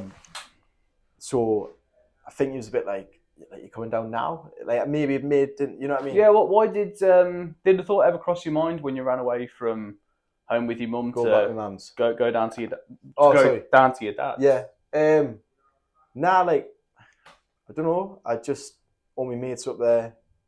Like I did like it up there as much as Motherwell was home. Yeah, it was. Like you just got to as crazy as it was home. Yeah, I loved it. I really did. I still love it. So yeah, I just didn't want to go, and obviously I was happy at Jack's. I love Jackie. Like, I was so looked after there and loved. Like it's weird because like social services would not take us away from my mum, and I literally tried to tell them like what the crap was, which was like hard when your mum's there. Do you know what I mean? Trying to say like the reality when. Went to school. I went to school once. My mum had like ripped me jumper and my shirt off my back in like a fight. I literally went to school with no shoes on, no shirt, like just trousers. And it's funny because that day actually when I ran to school, I ran past Jackie and I like turned the other way so I could I didn't want her to see us. Do you know what I mean? And I told her that like a couple of years later, and she's like, I wish you just fucking came up with us then. You know what I mean? You would have got away then. But I went to school, told them what happened, like this mad fight I had with my mum. The police came in, like she had bit me. She bit me hand, like so I would let go of this door handle. But like she was pretty smart. She like only sunk like one tooth in. Like it wasn't like dead deep, you know what I mean? But it was pretty fucking bad. And the busies came in, like the police, and I told them what happened. What do you call them? The busies. The busies. Busies. It's good memories. I was younger. Everyone's shout busies and everyone's running. But like she'd only sunk one tooth in. I said like she bit my hand and he's looked at my hand and he's like, that's not a bite mark. Like the police would just, my mum was a proper like good like kind of manipulator and like spin things a certain way. And I don't think she knew what she was doing. I think she was just like in her own like reality. Do you know what I mean? Like I think she was just generally like mental. So I had the police just like I tried so many times to fucking get the busies, and like I went home that night and like no one said anything. Like it was just like it was so strange how they dealt with it. And then when I went to Jackie's and I was actually looked after her, they were like, oh no, he's not safe and that. I was like, he's fucking Ari. Like I'm telling you. I used to go to these meetings and I'd be like, look, like you used to say I was okay and I wasn't. I'm telling you now, I'm fine. Like just like stay out of it. It was like it was stressful, like, but to be fair, like eventually things at Jackie's kind of ended up crumbling down, like drugs and that kind of got in the house, and Jackie wasn't there a lot of the time. It was just like me and my mates, and like you don't have to go into it, but we're talking like heavy drugs in this situation. Yeah. Unfortunately, like just honestly one of the kindest, most purest souls I've ever met. Like someone who I'd still see as like a mother figure, and she just like slipped away. Like just it's fucking mad. I don't know. It's hard to explain like why just fell into a pit. Yeah, it's addiction. Yeah. Once you get hooked on a substance like that. Like, mum died and stuff. I think that was hard, and then just probably the stress of like me and Jack. I mean, it's not like it was easy kids. Like, you know what I mean? Like, it was fucking. It was tough because like obviously Jack would have like loads of people in, and then Jackie would be on it with, and then I'd be like trying to tidy up and like kind of pull like almost like dad rank, and like Jack was like kind of like the rebellious kid, and so that made me and him clash. And like a lot of times I was kind of isolated from the group because I was trying to be like more of like not like a father figure, but like just like try and keep the house nice and like not take the piss as much because like Jackie like said, and obviously I felt like indebted to Jackie, and that caused me and Jack the clash. And obviously Jackie was on a Jack being like, Tom's fucking tidy up, you've not done anything. So it was just like this bit of like this, it was tough. So I ended up going in care, like, so it's when the social service banged the door one day and all me and my mates were in the house and we're like, fuck, We all ran upstairs and was like scaffolding all around the house, all along the street. We like climbed on the window, like got on the scaffold and like, ran down the street, ran away. It was just like a proper like mad time. Like the whole thing was just. Now if I could have worn a GoPro, for, like the whole fucking thing, like honestly, there'd be some fucking footage. So I do know how I ended up kind of. I think my social worker came just one day. It was just like what's going on? So I had to go. I don't even know really how I can't remember, but I've ended up going to this lady's house. She was called Anne. She was lush, like dead canny. Obviously, I was like a good kid. Like she had like loads of like different foster kids, and she said I was lush. You know, like all these kids used to stealing that off her. And obviously, I'm like pretty chill guy, and she loved us, and it was all right, but it just wasn't home. Do you know what I mean? Like I'd been at Jackie's, and that felt like home. Like there, it just you could tell like it wasn't home. As much as she was nice, and it was nice being there. It wasn't as personal. Yeah, but like, I had Aiden's cut doors down, and that felt like home. So I had. This is what I'm saying. Then from the gym, it was all my life was all right. Like I was enjoying doing what I was doing, but then I was enjoying my training. I had to spend more time in the house. I realised actually this is a bit shit. You know what I mean? And so I rang my dad. He said, "Come." I moved down. Got a job at West Park. Was a lifeguard. And it was tough at first because like obviously the SPG South Shields, like I could just get the ferry or like the metro bus, whatever. Like I could get there, like up down here, Hardy Wallhead. I couldn't get here. Like, I didn't have a car. Like, it was fucking a nightmare. Obviously, I had to rely on Dean or Riley or go to Knots. And even well, that's it. Like, yeah. Let's go from the start in terms of finding your way into training when you got down here. Well, you started off at Knots, right? Yeah, started off at Knots. I knew kind of Dean anyway because I was meant to train with him a couple of times when I'd been down at my dad's. Like Alex had put him in touch with us and was like, go train with Dean. And so I hadn't trained with him, but I'd messaged him before and like said good luck in these fights and that to him. And I followed Riley on Instagram and that. And because before I moved, I like kind of scoped out. I was like who will I be training with? What are the gyms like? So that's a big like. Do you know what I mean? I wasn't coming down to like live down here. I was coming down because I wanted to fight. Like because it wasn't working where I was. I needed a change, and like this was my only option. Like there was no other really gyms in Newcastle. So like I did weigh it up, and obviously if there was no like there wasn't good enough gyms, I wouldn't have come. I'd have just probably done something else. So I moved. So what were the gyms you were looking at? Just like Knots, South Texas gym. I think that was also in Knots. Fourth dimension. Yeah, I went there. Obviously here because Hardy Wallhead, I'm guessing, wasn't established yet. No. Was it? Yeah, it was. Yeah. Oh, okay. Yeah, okay. Hardy Wallhead. Yeah, I think it just opened, not long opened. So I followed Jimmy, I followed Dan, and I weighed it up and I thought, yeah, like I spoke to Alex about it. Alex said Jimmy and that's meant. So I came and it was just really frustrating at first because I couldn't train as much as I wanted to train or I had been training. Like, I'd go nuts, and even though it's a really good gym, like it wasn't what I wanted to be doing. Like, and also the culture was different. Like, even though Alex was a bit too much, I do like it a bit more like that than probably a bit more like chilled out. Like, I like to work, you know what I mean? Like I come in. He was direct. He was authoritarian, directing the shit. Like, and like everyone, you know, and, like I do like that. Like, I do enjoy it. But like it kind of, because I didn't really have anything else, like a family or anything. I think that was kind of outweighed it a bit. Whereas if I had a family and a bit more stability, that wouldn't have been as bad. It was let's say everything was very personal to me. Like, even like if Alex like got angry at us or frustrated or whatever or got emotional, like it wasn't just business for me. Like this, it was very close to home for me. It's because when I first went to the gym, he was like, didn't pay for us, but said you clean the gym. He gave us an opportunity, gave us like a week's pass for like the ferry and stuff a couple of times. Like we get us some food and stuff after training. Like he just took an interest. Do you know what I mean? Like made sure I was doing well at school, gave us books to read and that. Like, and to be honest, like because I didn't really have much else going on, so I had my dad in that, but like he was like there. Do you know what I mean? And it wasn't obviously not my dad's fault, but it's just the way it is. He was like a father figure. Yeah, a little bit. Like, or an older brother. Yeah. Kind of well, yeah, older brother. That's kind of the role I feel like I've went through life with. I've had a lot of older brothers, or I've got a lot of older brothers. Feels like what I like Dean, my mate Jay, obviously Riley. Like, you know what I mean? Stephen, who are like. Even though he won't watch James Bond with you. No. I mean, I'd watch Harry Potter with him. That's gay as fuck. You know what I mean? Gay as fuck.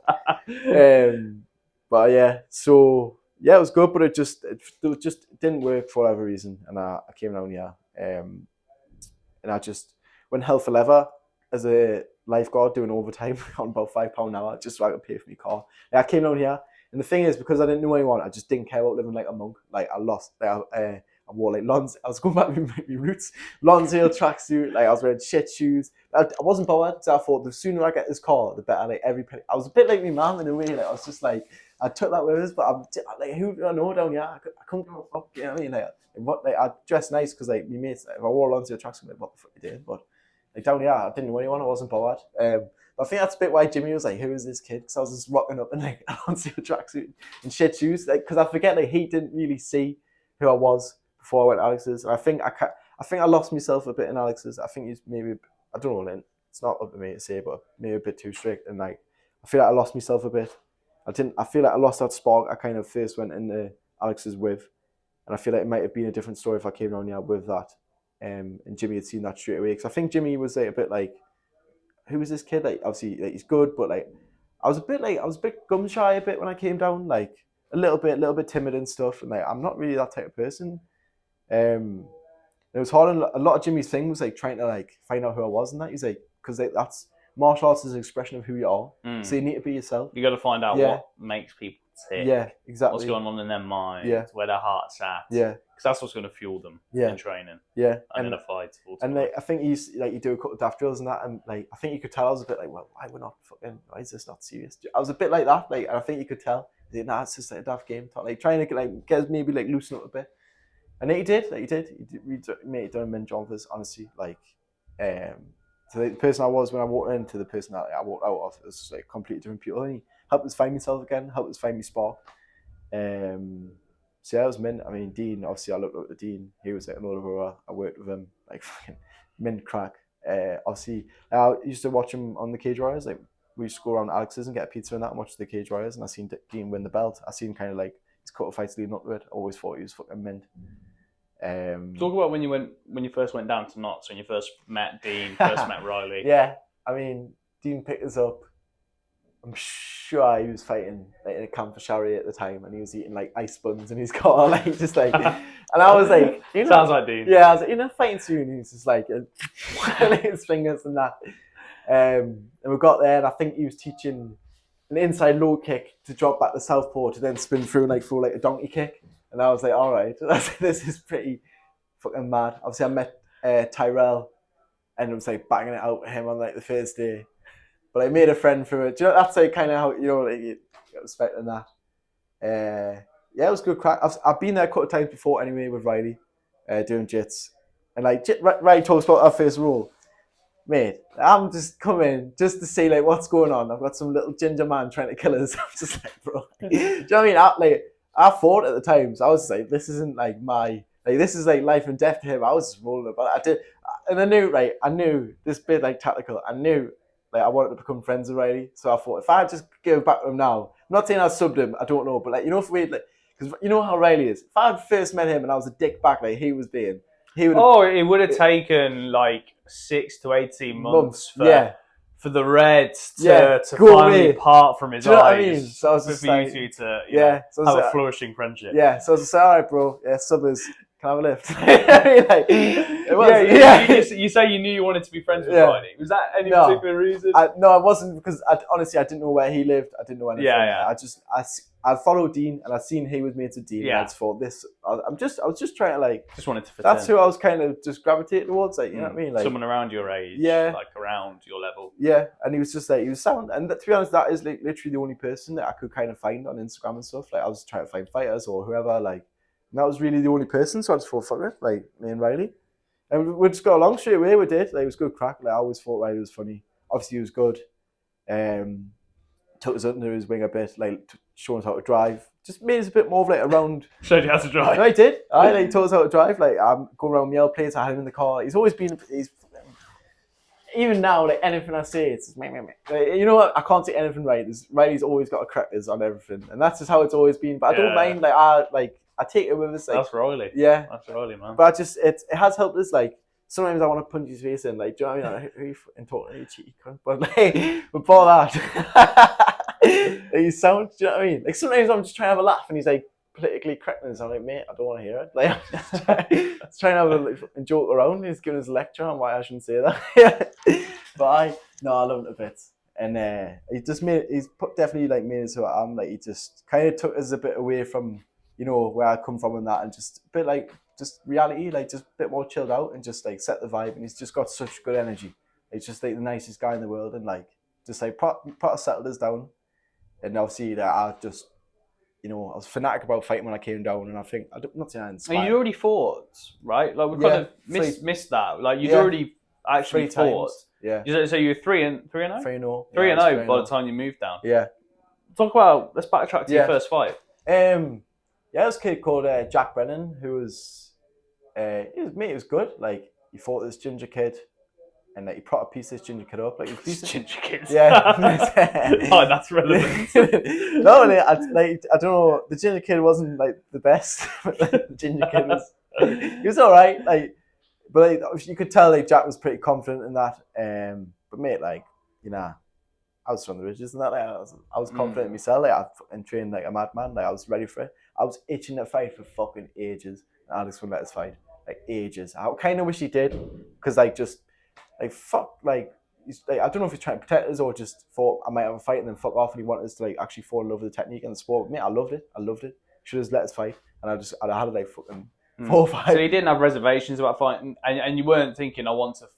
Well, what were you thinking when you were thinking I wanted to fight? Were you already thinking I want to go pro? I want to I wanted to do it. Yeah. I wanted to like do it. I remember like in the first couple of weeks I was googling like the rankings and that. I was like, who's number one? I was like, I swear down, it was Mikhaev at the time, and I was like, right, I'm coming for you. Like, do you know, that's like was in my mind, because I'm like target oriented. I need something to like aim for. So I was just like, I was like, who's my weight and who's the number one guy? And I just watched him. I was like, I can fucking beat you. You know, like, that's the straight way. I was delusional as fuck, but like that's, you need a bit. Oh yeah, you do. But Alex just, he wouldn't let us fight for like 2 years. I trained for 2 years first, and obviously then finally I had one the year before it, a couple months prior, and they pulled out, and I was good. And like, I remember he took us out for like a coffee, and that's it. I've got your fight, and I was just like, fucking, you know what I mean? I was, yes, finally. Now I got one, and it was like for a belt. It was like some bullshit show. Went, honestly, was not nervous at all. Like, literally couldn't wait. Like, went. Had all my mates there. I was like proper buzzing mates, talking about walkout songs, and like, do you know what I mean? Just fucking loved it. I went, my mate at the time, training partner James Hazel, fought before me. I went out to watch him. He got like sparked out, and I was like, fuck. You know what I mean? I was a bit like, damn. But I was thinking, like, not in a cocky way, I was like, that's not me. I was like, that'll not happen to me. And that, like, that's the only thing you can think in that situation. Do you know what I mean? Like, it's like, if anything else, like, you instantly take a back step, and I was like, nah. It's not because I was better than him, I was just like, that'll not be me tonight. Obviously, he fought a kid. Him on the fight before, he fought Southpaw. So I just trained, like, go to my left, like, away from the power side. So when the bell started, instantly, like, I've, like, started going to the left, and mate, what a rush. Like, fuck. It was like, I can't even remember most of it. It was that quick. Do you know what I mean? But you just come out, just fucking and straight to me left. But here it was orthodox, so I got clipped with like 2 overhands like straight away. I was like, shit. That shot took him down, got put a triangle straight away. I'm good at I can't find the video anywhere. I'm a bit good. Got put a triangle straight away first, like literally 30 seconds. So I've been clipped twice and got put in this triangle. And what I'd send me mates is like, I'm not the best striker, but I'm a decent grappler. And like, I just got put in a triangle straight away. I remember keep thinking, fuck. And like, I had this split second where like, I've lost. And then I was like, fuck that. And like, I was like, I'm getting out. And like, I started like, you know how you, like, if the triangle's in, you want to get the arm out. So I started going this way. I managed to get like my leg over my head. And like, I'm like, eventually, like towards the end of the first round, like, I got out, got on top, finished the round on top. Alex came in and was like, that's really good. He's like, don't fucking matter about that. He's fucking knackered now. Like, he wanted that finish. He's gutted. Like, he's gutted. It's over. So started out a bit more composed. Like, had a couple of exchanges on the feet. He threw a left hook. I just took him down. Like, put a clean double leg. Got on top. Got next to the fence. And I'll never forget this. Because there's no headshots on the ground. Because he didn't want to do it. And he was like, head was there. And I remember thinking, I'll get one. So I just fucking uppercutted him. And the ref was keep, right, no more. But I remember thinking, you get one. Yeah. So I just smashed him in the face. You knew you could get one. I thought, like, that good. Then got on top, got mount, and he tried to backdoor escape it, and I got him in the triangle. And I choked him out, and I was fucking like buzzing. Like, you know what I mean? It was mint. Just went after, had a couple of drinks with my mates, and got a pizza and just chilled out. It was sound. And that was. Then I went and fought in Scotland, had like fucking 4 or 5 opponent changes. I think literally the day before the weigh-in, I was doing 65, and then now it was bantamweight, so I had to lose like fucking. I think I was 66. So like my second fight, I was doing like a 6 kilogram weight cut on like 24 hours notice. Ran on this treadmill for about 4 hours. Like, but I was just, mate, at the time, honestly, I was just relentless. You're at that age and that stage where you just had endless enthusiasm and energy coming from that. Yeah, and I was just on fire. Made the weight. Like, I don't know how much water I drank after that, but like it was probably like a litre or something. I was like, make sure I drink this. I was, you know what I mean? Just went home, like didn't hardly eat out, drank like a litre. I remember doing the medical the next day, and they was like, "You're really." I don't know what dry means, but like, there was like, "You're really dry, like really dry. Like, you've got no water in there." I was like, fuck. I didn't even know what it meant. I was like, "All right." Like, so yeah, then I just literally got there. It was just like some smackhead, like some smackhead in Scotland in a cinema. Fought him, like smacked him. He shit himself, shot in his about 13 seconds. I just stuffed it, and it's like fucking, just like say it was over in like 13 seconds. Yeah. It was just like I remember his mates in the court going, "Yeah, fucking, watch your fight yesterday and mint you." Like, it's just like proper Raj experience. Then my third fight, I fought some like 27-year-old, and I was probably only 17 at the time, at featherweight. And I was a bit, that one, Alex wanted to just like strike a bit more, and that's when I kind of realised that like I didn't know what I was doing on the feet, and I felt a bit awkward and a bit stiff and a bit like, do you know what I mean? Like, hey, because Alex was like trying to talk us through it from like the outside and like coaches, but straight in, what I've realised is things happen that quick that like you're not in control. You have to take a back seat when it's striking. It's a lot more autonomic. Yes. Relying on the embedded patterns that they're embedded in your subconscious. Yeah. It's got to be reflexive, reactionary in a way. Like, you need to I bet if like you're on a mountain bike going down a mountain or any like kind of like F1 driver, anything, I guarantee they are not thinking like at all. Like, it's got to be reflex, hasn't like it? Simply feeling and like being present and in the moment. And like when he's on the outside, and this and that, and like I'm trying like, do you know what I mean? And it's like always like 1-2 seconds behind him, bro. You can't even be half a second. Do you know what I mean? So like in terms of fighting, that's fucking forever. I think that's what I always struggled with striking. Like if I was against somebody I knew I was better than, I kind of, I had the time to think through things more and was then better able to find that flow state. But whenever I sparred with anyone like you or like Riley, Kieran, any of the guys, like you guys are just moving. You're already moving at a faster pace than me. Yeah. And I wasn't as technical as you guys. No. So then I was trying to think like what I should be doing. I just had no time whatsoever to contemplate or to think, okay, like they're moving here, so I need to cut them off here, or I need to move here and throw this. Like, no time to think about that. You can't. You literally can't think. Like Bruce Lee, like, don't think, feel. You know what I mean? Like it's that. Like you need to watch them clips because when you break them down, it's so true. It's like don't look at the fingers, you miss all the heavenly glory. Like it's like smoke and mirrors. Do you know what I mean? Like you can't. Don't look at the finger because you miss the heavenly glory. Yes, what's that from? Bruce Lee again. Like, he's like finger pointing at the moon, and like, they look at the moon, but like the person was looking at the finger. He's like, don't look at the finger. Yes. But I only done it was once. That's a classic. He slapped us on the head. It was so funny. But it's like because it's fighting, striking. Like you can't dial in on one certain thing. You need to be like so like reserved and like away from it all, and just like be like.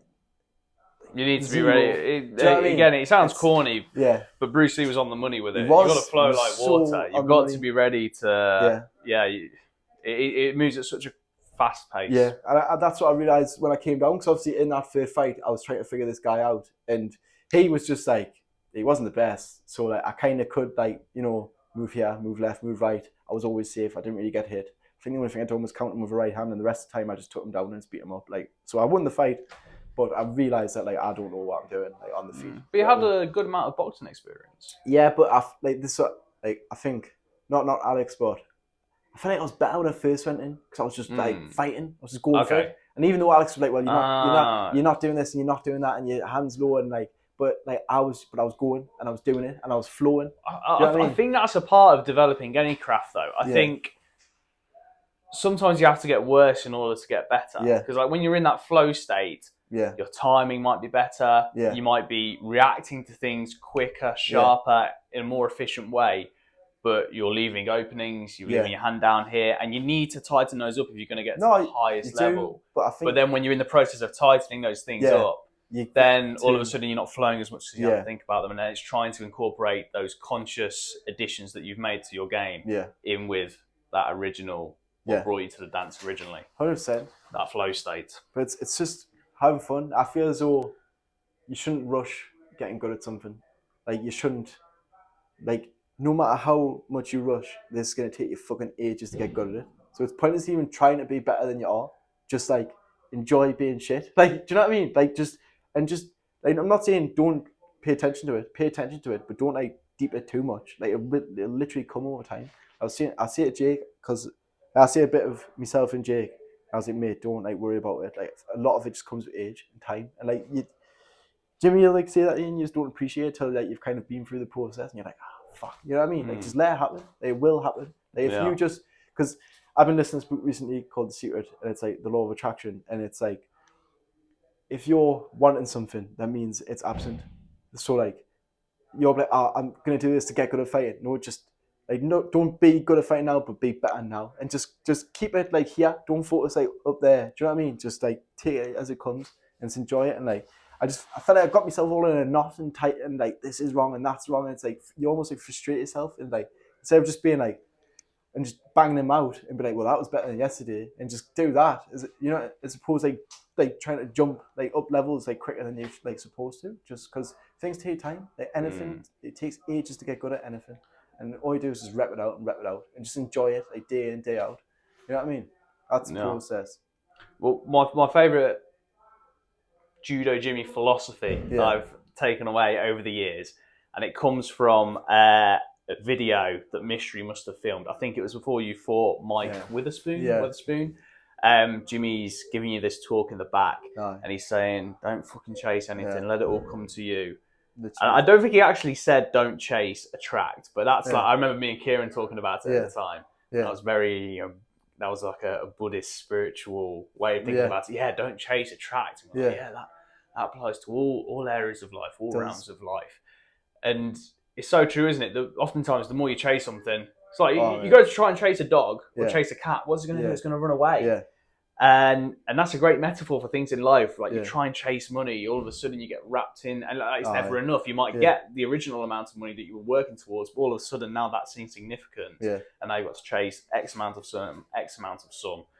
And it sounds all very woo-woo, and it is woo-woo, but I think it's true. When you're then in a place where you're just focusing your energy inward rather than outward, the things that are meant for you are going to come to you. Definitely. Rather than you 100%. constantly chasing your tail, trying to get them externally. Exactly. And you can literally apply that to your life. I did. That's the thing, like, with Jimmy. Hey, mate, I think the best realm to apply it to is girls, man. Yeah. Like, if you try, you keep chasing the pretty girl, you're going to chase her away. Whereas like, you work on yourself, like, you're inwardly confident, or like, you become confident from within. You're confident in who you are. That's a very attractive trait to have. 100%. And women kind of like guys that are a bit aloof. Like, it's more drawing to I agree. Definitely. And that is just, like you say, it's all parts of life. Money, like, whatever you're trying, like, just think Kanye West said, if you try and you're failing, like, you know what I mean? Like, just be. Do you know what I mean? Like, don't try too hard. Like, he's the same when you're Kanye West. I say that though, but he came from tough upbringings. I mean, I don't know too much about his personal life. Oh, he came from as rough a place as, a lot of rappers from that era. So you came down to the Midlands 3-0. You already spoke a bit about Jimmy and coming down to Hardy Warheads, but what was that like at first? That first year under Jimmy's tutelage. I mean, Jimmy, the gym had kind of just opened, so the mat wasn't very big, but, like, I knew straight away they were all, like, really good strikers, and I could have just came down and, like, fucking just wrestled. I feel like I could have just wrestled and kind of played my strengths, and like, but I was like, I want to learn how to strike. So basically, for the first probably maybe year, 2 years, I just got beat up every day of everyone. Do you know what I mean? Like, Jack is a fucking nightmare. Like, Ella, everyone outstruck us because I was just this big stiff idiot trying to, like, fucking, like, consciously work, like, what they're doing out, and Jack is a Rubik's Cube that's changing all the time. Like, you know what I mean? Yeah, Jack like, was talking about, like, trying to think while someone is just doing all that, moving at such a fast clip. Jack is like prime example of Yeah. who I'm thinking of with that. He was always like my toughest round in the sense that I don't have time to you like can't catch register a beat. anything. That's the thing is with Jack. You don't try. Like it's almost like you don't try. Like, you just need to be more like you. Like you know how you're saying don't chase at a track. Like try and make him come to you. Try and make him go first because like it's also like on the back foot. It's just danger like, everywhere. Like, anywhere you go, like you'll get run onto something or there's a trap and everything's like smoke and mirrors. But like, I learned so much just like off getting beat up. Just swallowing me ego, being like I'm not. I could just like play it safe and shoot. And sometimes I would, like, if I was in trouble or, whatever, and, like, it is part of the game, but mostly I try to, like, learn. And to be honest, I think the biggest thing, like, the most progress I did was in, like, lockdown. Like, obviously, lockdown happened. I had to spend a lot of time alone training, shadow boxing, like, footwork drills, trying to figure things out myself. And then I managed to get some PTs in with Jimmy. I went down and, like, just them couple PTs, proper, like, started unlocking things. Like I started to see Jimmy's system, his patterns, the lines. Obviously, I was a bit of like, not like intellectual, but I felt like I was quite tactical when I came down. I knew quite a lot, but maybe I couldn't really apply that well because I was like quite big and stiff. Whereas once I started to kind of see, I started blended better with like the looseness in the games, and I realized that it's not games, like it's actual, there's like legit tactics and like it's like part of the dance. And like once I was like, right, this is important, and like I've like, you know what I mean, I got going and like I just fucking flew. Like Jimmy told us to study Dean's fight, and I did versus Monarch, like all these systems, the southpaw pull, like the lines, the cross steps. Like I just started to say it all. I started to build this like graph in my head. You start connecting the dots, don't you? And you start realizing each individual sequence and move is part of a whole connected system. Yeah, and I was like, fuck, like damn, you know what I mean? I was buzzing, and then that was kind of similar time the fight barn, like what did we call it? Fight farm? Was it the shed? The shed. Was it the fight shed? Shed. Yeah. Aye. Fight shed. Fight shed started. And obviously, mates, I feel like we've done some of our best work in there, just like closely. This was just a shed in the middle of nowhere. Yeah. How many of it, like, it was a group... 15, 20 maybe, max. Not even that, though. I think like there was a core group of probably 10 of us. 10, right. Yeah. We had some other people come at times, but a core group of 10 of us. Yeah. And I admit, like, that was literally where the Goose was born. Like, both name and, like, it just kind of started to come together for me. Like, obviously, Josh was about, I learned a lot of him. Like, me and Josh got along really well straight away. I remember sparring him on the first time I sparred him, seeing he was like GB top one. And mate, like, I've never been hit with anything that fast in my life. I was like, what the fuck? Like, proper panicked. Like, just came out on his bounce. I was like, shit. And then obviously I kind of was a bit more accustomed to the style, but like that was like so quick. And like he threw an axe kick that I didn't even see. Like boom, straight on top of my head, leg kicked his. And I was like, right, I've got to get him here. So I went door jab cross and he literally just pulled right hand. Like I didn't even see it. Like stunned us. So I was like, fuck. And I took him down, like mounted him. So like he was like kipping, like, trying to get us off. And I was like, he's not getting off. So I pushed up and fucking get him some. And then I went back down, and then he went fucking boom, trying to get us off. Didn't get us off, luckily. But I was like, right, don't hit him anymore, Tom, because you pissed him off. And like the power I felt off the bridge, I was like, fucking hell. But like I think just me giving him a couple of shots, I think I earned his respect a little bit. And he didn't get up, so like didn't really get a chance to get it. So I kind of finished the round on top. And then ever since then, he was just dead soundless. Like people have like Josh had run-ins with quite a few people, but from there, like me and Josh were like pretty cool and pretty chill. Yeah, but especially around that time, like. Well, let's talk about, like, we've mentioned the fight shed a lot. I've mentioned it on other episodes of the podcast. That was Josh opening his home to all of us, taking all of us under his tutelage. We all excelled so much under his tuition. No, we did.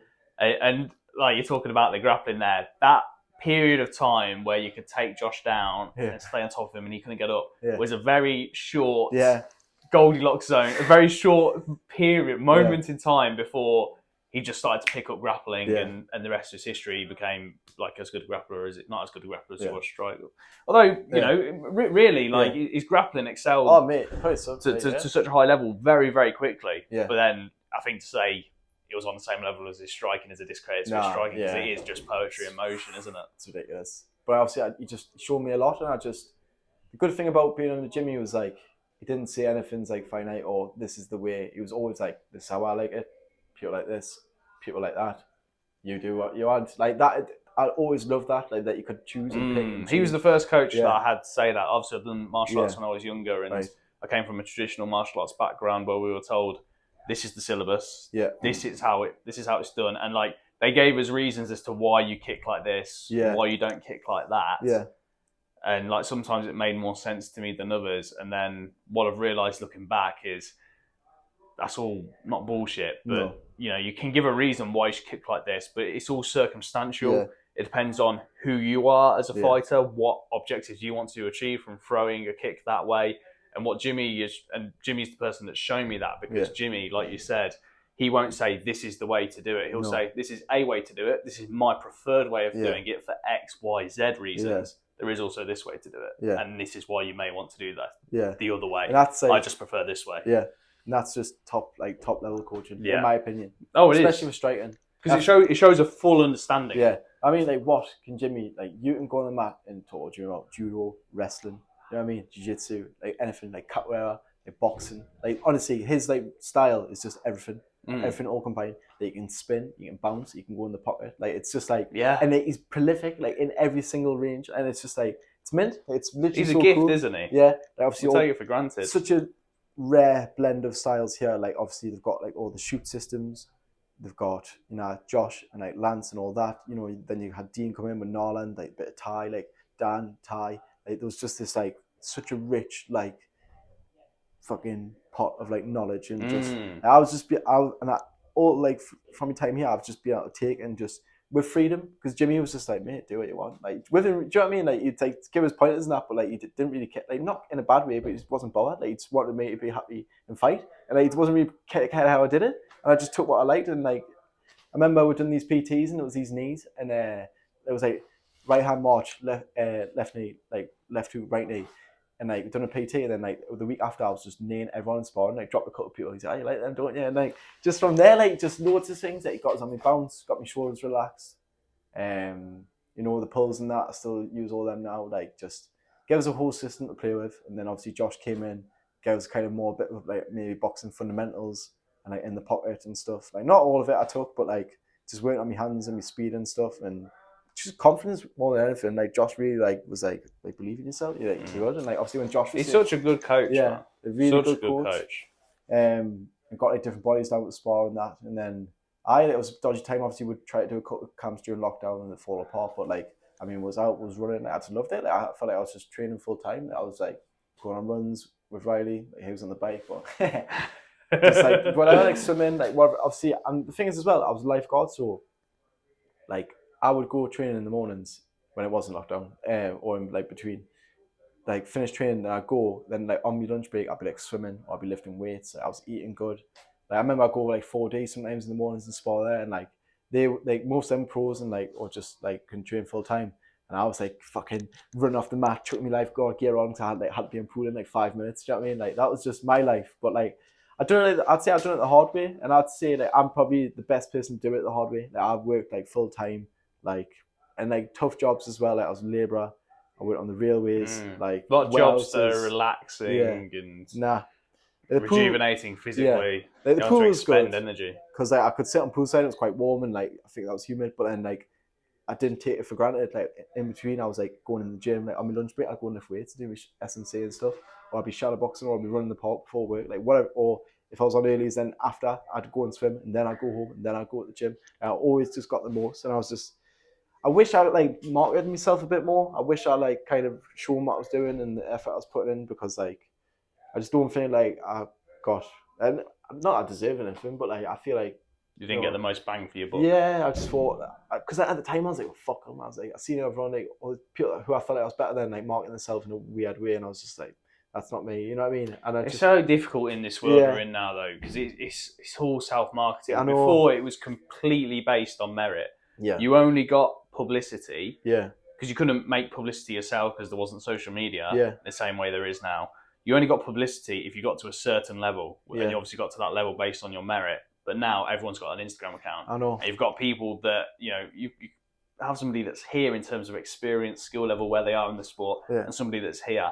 Yeah. But this person like isn't posting a Yeah. daily reel on Instagram. This person is. And it's And like, it's mad and they're though. getting more I know. attention than this person is. But it doesn't make sense, but that's the world we live in, unfortunately. I know, and this is why I'm doing this. Obviously, I'm trying to learn from my mistakes and that, and be a bit more like that. And I suppose like I was always, because I think on the reason I was down, I just wasn't confident enough. Like, at the time, like I thought I could be loads better, and I didn't think I was that good, and I just that was what driven us to like train as much as I did. Yeah, but that's that again. That humility is beneficial for your skill development. Oh yeah. But then it's not as good from a marketing perspective.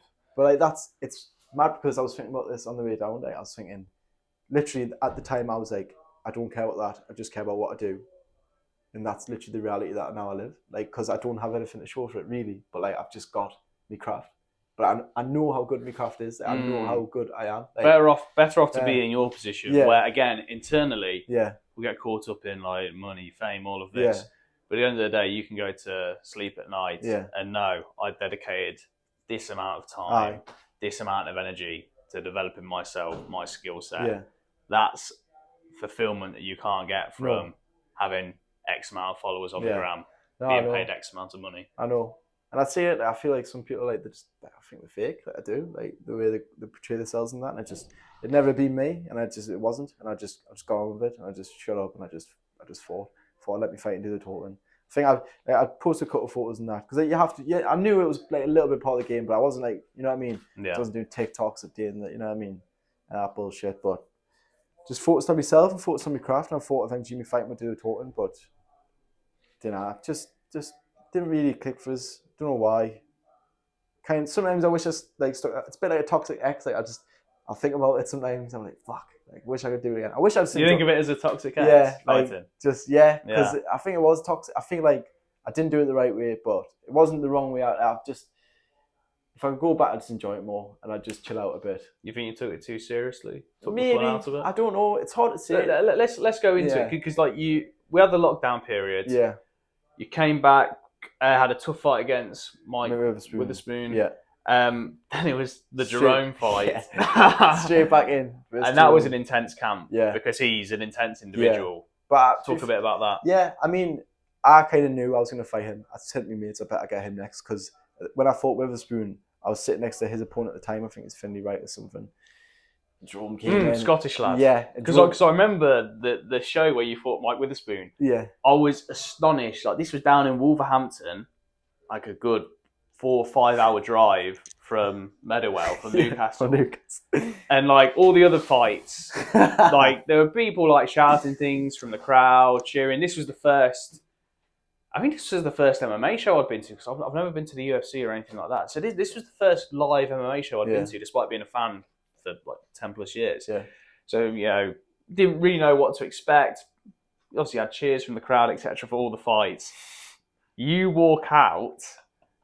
What song did you walk out to? All of the Lights. You walk out to like All of the Lights, and the crowd erupts in a way that it had not before that. Yeah. And all of a sudden you just hear, "There's only one Thomas Owen. There's only one." Hearing that, and that chant went on, and it was like a chorus, and there was just a sea of Geordies like to the left of us all.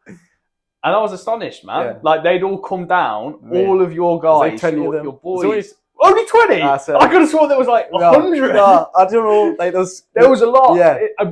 And however many there was, their presence was felt and then some. And that no other fighter on the card got a rip, got a reaction, an animation from the crowd like you did from your boys. And that was beautiful. It's in Birmingham. Imagine Newcastle. I swear to God, it'd be fucking thousands of people. It'd be fucking mental. I need to have one more. I need to feel that. Buzz. Yeah, you said that. Even when I go out now, like in time out for that old Saturday night out, everyone's like, "Tommy, like, it's one more." You know what I mean? Like, people begging us. Like, you said, "I've got to have one more for the people of Newcastle." No, I do. I will. And I will. Even if it's like just a goodbye one, just like maybe some belt or something, like, fuck nice. But it'd be nice. I want to go uni next year, and I think if they do like jits and that at the uni, then I'll just fucking run and hit the park. Like, I'll just fight someone. It's not that deep. Like, I'll just have a scrap. Like, it's not like a uni inter club or like no proper scrap. But I'm not. it's not I'm saying I'll definitely win or I won't win. It's not. I mean, I just won't take this seriously. But it's not in a disrespectful way. But not being horrible. I know how good I am. And honestly, I'm better when I don't try as much. Like, I really am. Like, it's weird. Like, the harder I try, the worse I get. Like, it's so strange. For trying, you're but failing. I had like a fucking exactly. But I had like a couple of years off, and I went back and I was better. I was like, what? Like, at the start of this year when I was training again, mate, I was like, fucking hell. I was like, how can he good, mate? You're like, because I never really had much confidence. Like, the first fight I thought I was going to win was Shane. I lost. Like, that was really like the crack. Like, every single fight before, I was like, I'm pretty sure I'm going to lose. Yeah, because I remember like the Jerome fight, like you trained so hard. Aye. And I could tell you were nervous. Yeah. Because you were saying to me before, like, the first like the first 2 rounds are going to be tough, but then I know I can like take over. Yeah. Use my cardio to take over, and you were kind of hiding how nervous you were, because then I remember you talking about it a year later, and you said, I thought I was going to get chinned. No, well, I was nervous, but then I made peace of it. Like, before the fight, that's what you said. You're like, I just thought I was going to get chinned, but I'm going to go out there and try. Yeah, like before the fight, like I was in such a good place, probably the best place I've ever been. But it's literally because I accepted defeat, like more or less. Do you know what I mean? I was like, I'm probably going to get knocked out, but like I'm going to go in fucking hell. Do you know what I mean? And I was like, that's fine. It's fine with me. Like, I'm happy to like do that. And like it was weird. Like, everyone went out to watch Josh. Like Peter asked, was like, do you mind? I was like, no, I'm sound. Like, leaving us there by myself. And I didn't know whose phone was connected to the speaker, but it was on shuffle. And when everyone went out, my tune came on. Like, on shuffle, it was Juicy by Biggie Smalls. It was all a dream. And mate, like, that is my jam, like, back in the day. And I was just like, I'm right where I'm meant to be. Like, I'm right where I'm meant to be. And like, from there, I was just like, sound. And mate, even before I fucking walked out, like, Jimmy was talking about nerves and energy and like controlling that. And I swear to God, Aaron, I was fucking hallucinating and everything. It was fucking mental. I've told Riley about this. Just like, I seen this fucking wavelength, like, and it was like, because Jimmy was talking to us about controlling energy and stuff. And like how using the fear and like using it, like, don't be afraid of the nerves, like, let them take over and that. And I seen this like red wavelength, because I had just had my eyes closed, and I don't know if you've ever done shrooms, but like, if you're tripping and you're trying like focus on it, and like it kind of like disperses. Whereas like if you're like, it's got to be almost like just in the periphery. Yeah, and like just kind of there, like just at zero, and that's where I was. And I seen this line, and I didn't question it, nothing. I was just like, yep. And see this red line, and then it went blue, and it went like pointy, and it just like went in on the point, and it just went, and it just went in and in and in, and I just opened my eyes, and I didn't even think about it. Like, I didn't even think like, what was that? I was just like nodding my head, just listening to Jimmy, and then like, I walked in. I think I walked out to Dave. Into the fire, yeah. And I was just like fucking up for it. Like, I told my mates and that not to come. That's why there was no one there. I said, yeah, boys. I was like, fucking just sit this one out. Like, it's gonna be rough. Do you know what I mean? And like, I think a lot of them had like cut a fix. I only just fought, and like, it's a lot of money for like buses and hotels and that. So like, it was just Aidan Gorbett and Brandon Steele and it's Aidan's mum. And I just crazy fight. Like, there's a clip of me beforehand going to Mystery. It was like first round, yeah. I was like, we'll see. I was like, come get us. And I went, whoa, like doing like the pulling lines, like Southpaw Orthodox. And literally at the start, I don't know if you just say it on camera, I go, come and get us. I said it to Jerome. I was like, fucking come and get us. I knew he chases. And I didn't think I'd knock him out, but I thought I'd take him down, like running him onto something, or at least like I was just embracing it. I was like, you're gonna knock this out. I was like, come and get me. I was like, come and fucking do it. And I just saw me bounce, and it was just like the worst thing he could have done, because like them lines that Jimmy knows, like no one touches like on them back lines. Like, that's why she took us down, because he realised if he chases, he's gonna get knocked out, and like that's literally the crack. But obviously he was like, well, I'm not doing that, and I'll take it down. And I was like, fuck. but Jerome fucking just didn't. Like, came in on the pull. Yeah, came in on the pull. Think, because the thing is, like, Jimmy's system, don't want to give it too secrets, but like, you push them back, there's certain tricks you can do to get off the fence, regain space. And it's just like, if you watch Dean versus Monarch, all it is Dean taking the centre, then dancing back in these lines, using, obviously the cage is bigger, so it's a bit easier, but pulling them left and right and turning them off, then resetting, and then just redoing it. Dean does it a lot better than me, a lot more settled, a lot more, like, a much better rhythm, a rhythm you could do over like 3 5-minute rounds or 5-minute rounds. Because versus Shea, I was a bit too erratic, and I was like, I felt it straight away, whereas Dean was very casual, you know what I mean? And that's better, because they can't really, with me, I'm like, come get us, and like Jerome, it worked, because I think it like excited him a bit. Because he didn't care, like other people would smell a rat and go, I'm going to hesitate, whereas he was just all forward motion. Wanted to kill me, so I was, you know what I mean? And he pushed you back to the fence. Right? He threw a right hand, And he kind of glanced. Yeah, no, I just took on the glove and I went square, circled out. He trapped us again. I went through a march knee. This is what my original point was like. What these tricks, you can jump off the fence, you can march, anything like that, just to push them back. Either he's going to stay there and I'm going to hit him with a knee, or he's going to move and give us space, time to breathe. And then I got a bit of space, and then it just came right back at us. So I just backed up and then just caught it on the end of the punch. Honestly, when I done it, I couldn't even fucking believe it. And it was just it was a catch. Cover, right hand, left hook, and I dropped them. First time I've dropped anyone, by the way. They properly, like... Really? Yeah, swear to God. Even in sparring? Even in sparring. Like... Because I was saying this before. I said it before the Mike Witherspoon fight. Yeah. Again, like, me and Kieran, it was me, Kieran and Max sitting next to one another. And everyone else had already fought. I think Jack had subbed somebody. I can't remember who else fought. But, like, most of the fights on the card had been decisions. Yeah. And, like, I remember talking to Kieran, and, like, we were like, Tom with his power, like, he could knock someone out. Like, I think we're going to see a knockout here. And we saw, like, kind of like a drag-out, grindy, wrestly fight with Mike. Yeah. So then, and we expected a tough fight with Jerome. Yeah. And I just remember, like, I was nervous. Yeah. Mate, we all were, of course we were. Yeah, mate, it's tough. Because Jerome, this is the thing, Jerome is actually really good. Like, you watch him versus Finley Wright, like, you knock him out. Like, literally, like, he's long. Big power. Hands touch his fucking toes from standing up. Like, that's how long his arms. Yeah. You know what I mean? He's a fucking big dude, and, like, he's good. Like, he was good. He was just fucking Fruit Loop, you know what I mean? but with the narrative you were telling me about, I'm gonna wrestle him. Yeah. So like I was prepared for that. I was prepared for another kind of Mike Witherspoon style fight where it's going to be a 3-round affair. Yeah. Gonna watch you take over the course of like a war. Yeah. And now just remember, it all happened so fast, and I didn't even see the shot. I just saw Jerome's body going limp. Yeah. And as it went in perfect unison. As he went limp and he was going down, all of us together in harmony rose up like a perfect mirror of one another. Yeah. And it was like such insane. a feeling of shared elation. It was magical. It was. I remember the roar. It was in unison. All of us together. I swear, all of us rose in exact harmony, in accordance as he felt. Time, like, it was. Because what's the word I'm looking for? Like poetic, perfect, rhythmic timing. It was fucking insane. I was like fucking tripping balls before I walked out, and that, and it was mental. The whole thing was mad. Like, my whole life, even like up to that point, like the whole shebang, the journey, finding myself. I feel like that was the moment where everything just finally clicked for a split second. Like, but I think it was deeper. I don't think it was about fighting. I think it was about life. Like, you know what I was saying about Jimmy in that speech? Like, let it all go, don't chase anything. Like, I wondered if I was ever really meant to be a fighter. I wasn't sure. It was the first thing I found, and I needed something. I needed an escape. Obviously, I was grounded, but like, it got deeper than that. Like, obviously, through the gym, I had so much shit going on, and that was just me escape. And it was just easier to do that than deal with whatever else I had going on. And it was just like, I just needed it. It's literally like, not even like I wanted to do it, I just needed it. I needed that escape. I needed something to do. I needed a journey. I needed a reason. And I was just the man on the run. I was just like, didn't have anything, so I was just keep moving forward all the time. Like, and I think that's why I struggled, because like, mate, I couldn't wait to retire. I moved back to Newcastle and just like chill out. Like, that was like kind of the dream. Like, I wanted to like, get it all over and done with. You already had the end goal in sight. Do you know what I mean? Whereas like, it's not accomplish it all, retire, move out of Newcastle. No, move back to Newcastle.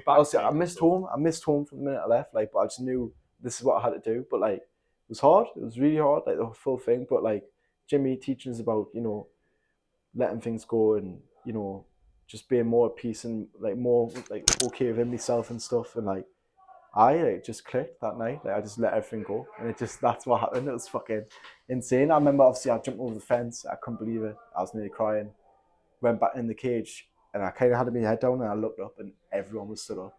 I was a bit like, whoa, like, that was fucking cool. You know what I mean? And then, then obviously they put Biggie on after. Then the Billy Strut. I just knocked someone out in the first round. Do you know what I mean? I had to make the most of it. And that was pretty cool. Like, obviously, I fought for the belt next. I think I was meant to fight like Stafford Swainson or something, which would have been a tough fight. And then I ended up being Shea. I don't think I was meant to be Shea first. Actually, I was meant to fight some Polish geezer at the end of the year, but I pulled out.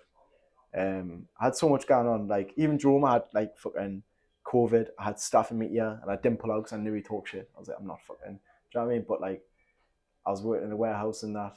Just my life was a bit in chaos. Like, I had a girlfriend. She was like fucking whinging. You know, like want to go on holiday or something. Like I cared.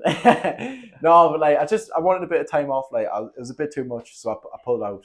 I think my car and that got clamped. Like I had a lot of like shit going on, and that's another thing. You know, if I just took my time and like just let things happen as opposed to always forcing it. I felt like I was always forcing it, and like even though Jerome, I let it happen, I was kind of still in this position where I'd like forced my way into it so much. It was kind of hard just to like let things go. You know what I mean? Do you know what I'm trying to say? Like I forced myself into this position, and now I need to let go. But it's like I'm so maybe far away from probably where I should be, or like what was meant to be. Like I felt like I was always like swimming upstream, and even though I'd got in the rat race at this point. Yeah, but we talk about the corporate rat race. Yeah.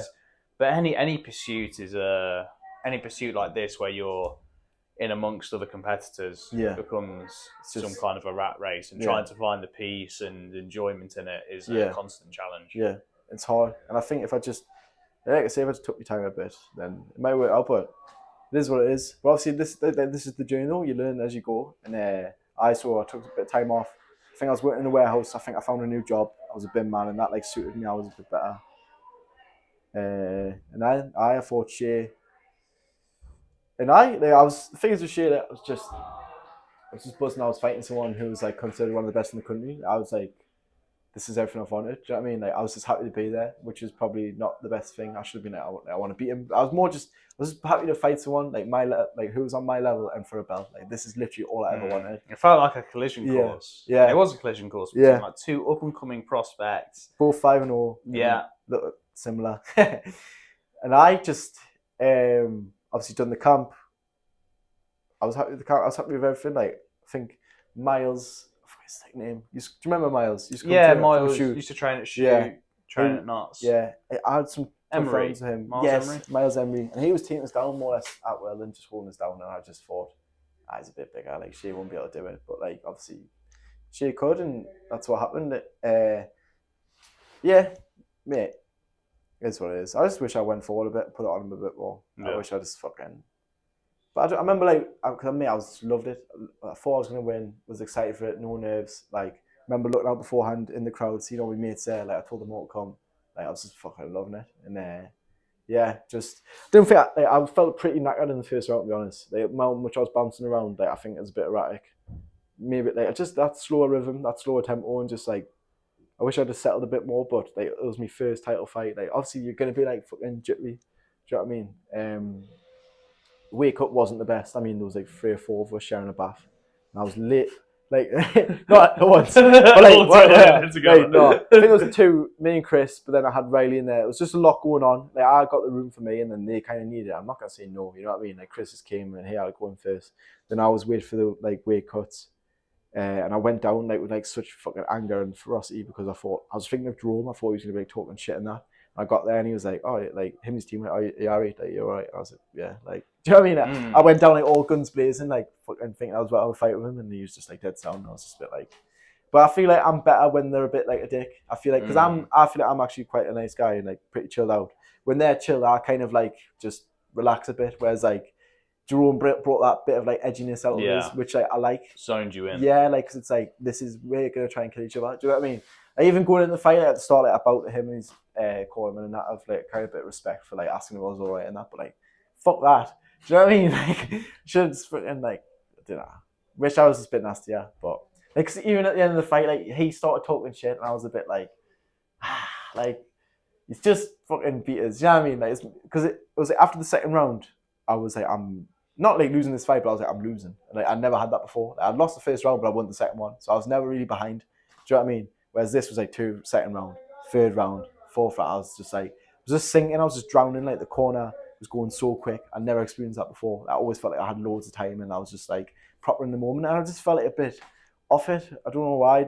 I think it got to us a bit. And then obviously once, I just couldn't do anything, mate. It's fucking good. I couldn't shift him. You know what I mean? Bit frustrating. Like, obviously, the 3rd round just held us against the fence the full time. It was a bit frustrating, but like you do what you need to do. Like, I think I rocked him hard in the 1st round. That I like went kicked his leg out, calf kick. I went calf kick, left hook, And I think that probably stung him. And he even said in an interview, he's like, I had to get him down because he hit fucking hard. You know what I mean? So, but he's good. Like, he's good. He done what he had to do, and like I respect it. Like, it's part of the game. But like, it's just at the end when he started talking shit, I was just like, at the time in the cage, I was just like, well, can't really say much. Like, he's just beat us. You know what I mean? And I remember sitting in the back, and I was keep thinking, like, who the fuck's he talking to? You know what I mean?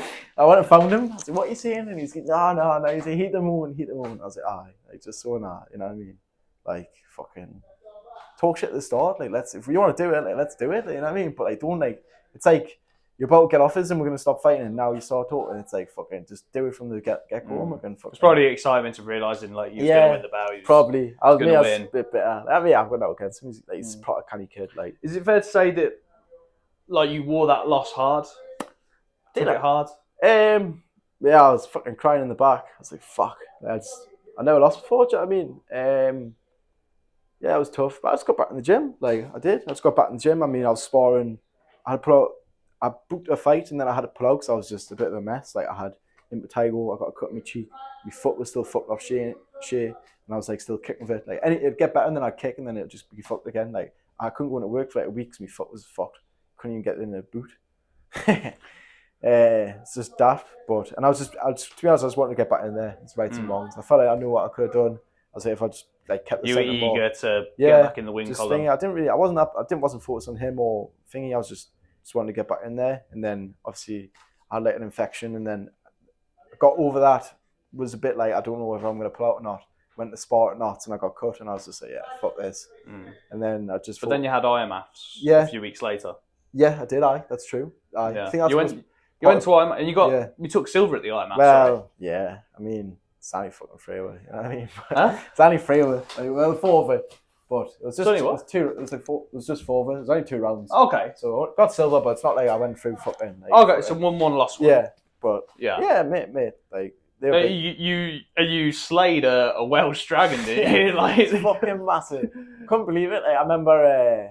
Waiting to get the gloves and that, like getting the kit, and I was stood next to him and I was trying to scope out like who my guy is, and like I seen all the Welsh people with kind of, so they'd shout their names like, right, he's fighting him, but like when they called his name out, like no one really reacted. Do you know what I mean? So I had an inkling it was him, but I was hoping it wasn't. He was fucking huge.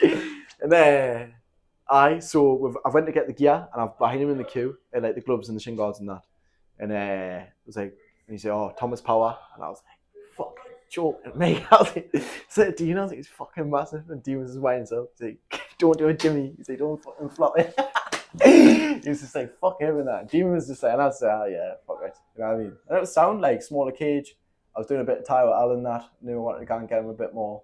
And like, I worked well. I was a bit like, because I was going on holiday with Cora, my ex, like the day after the final. Or like, I was meant to go before, but I cut it short. I was like, I'll just meet us there, like type thing.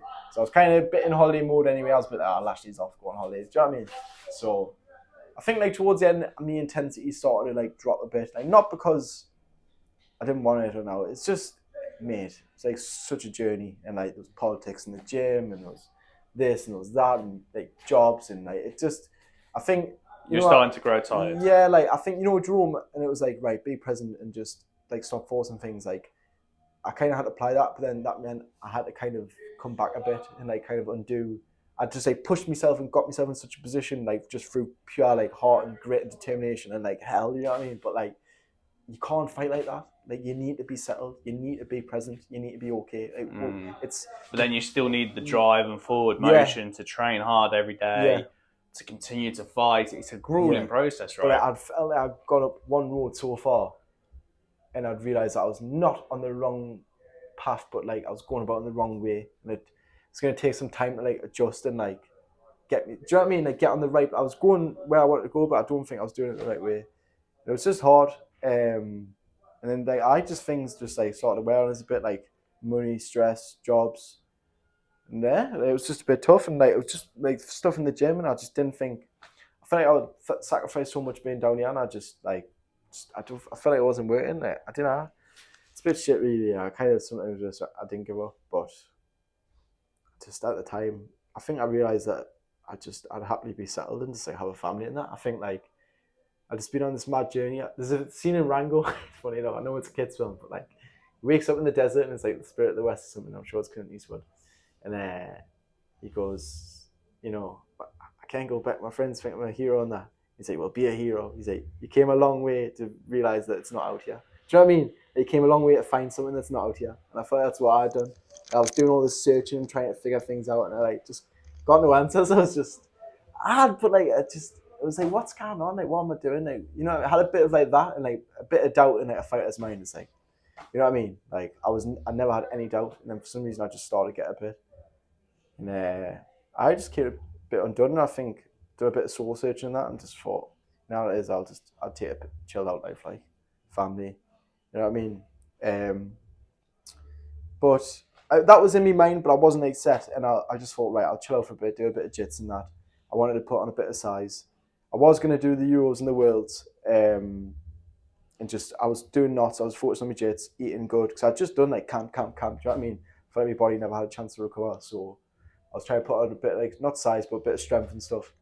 And I had like that grappling comp, like, I think James Miller booked or something, and I was like, but I was just on the bins, and like, I seen all my mates at Creamfields, and I was just like, I've never been an out like that, do you know what I mean? And like, there's this lad, he's called, I don't even know, it's Ben Hemsley, he's a DJ, and he's from Shields, and like, I grew up, like, and his like first song, which was like a hit, what he made when he was like 16, that was like my first kind of interaction with electronic music. Like, my mate showing us it, and I was like, what the fuck's that? I was like, it sounds so good, do you know what I mean? Like, honestly, such a lethal tune. Called Caress Me, and that's kind of what got me involved, like that type of music. I mean, mate was always a proper in, and then he always just kind of kept it just like updated with things.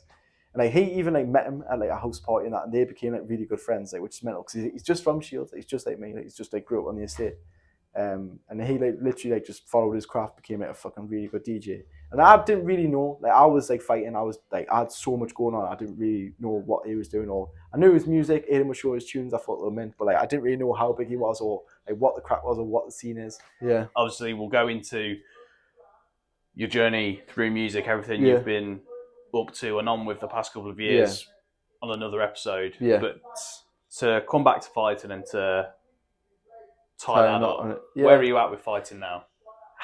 It's just, it's like I say, this, not toxic, it's like my first love, you know what I mean? Like, it's just, I feel like I'll always love it. Like, I'll always love it. And like, I'm proud of what I can do, and like, I think I'm gonna ask Jake if he wants to like play a sport tomorrow and that. Like, I love a little rollabout. Like, me and Riley, like, every time we see each other, it just breaks out in like a full on like death match. But like, do you know what I mean? Like, I do just love that side of it. But like, the path for me was just like so much like heartache, and just felt like it never really clicked for us. Like, as much as I tried and wanted it to, it just didn't. And I know even since like you walked away from fighting, since you decided you didn't want to fight anymore, you've tried to bring yourself back round to wanting to fight. You've had periods where you've started training more again, more intensely, and you've had periods where you've said to me, I'm going to fight. Yeah. I know that was your plan this year, but then it's just... I just started crying in the gym. I don't know why. Things that get us a lot more now. Like, I'm a lot more emotional. I think it's just as I've got older, and it feels like Jerome. Like, I kind of let like who I thought I was go, who I wanted to be go, and I just kind of being who I am. Like, that's what it kind of felt like. I felt like I just dropped everything there, and I felt like from there, I kind of, life probably took its natural kind of route a bit more.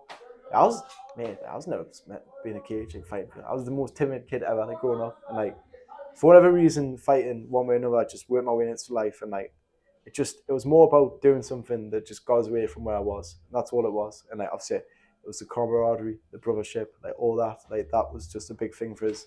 But eventually, it just, I don't know, like, it's kind of ended up being cost more than it was worth, like, to me, to be happy. Do you know what I mean? I remember you said at the time when you said to us that you felt as though you were done fighting. Yeah. You said to me, I feel as though I've been fighting all my life. Yeah.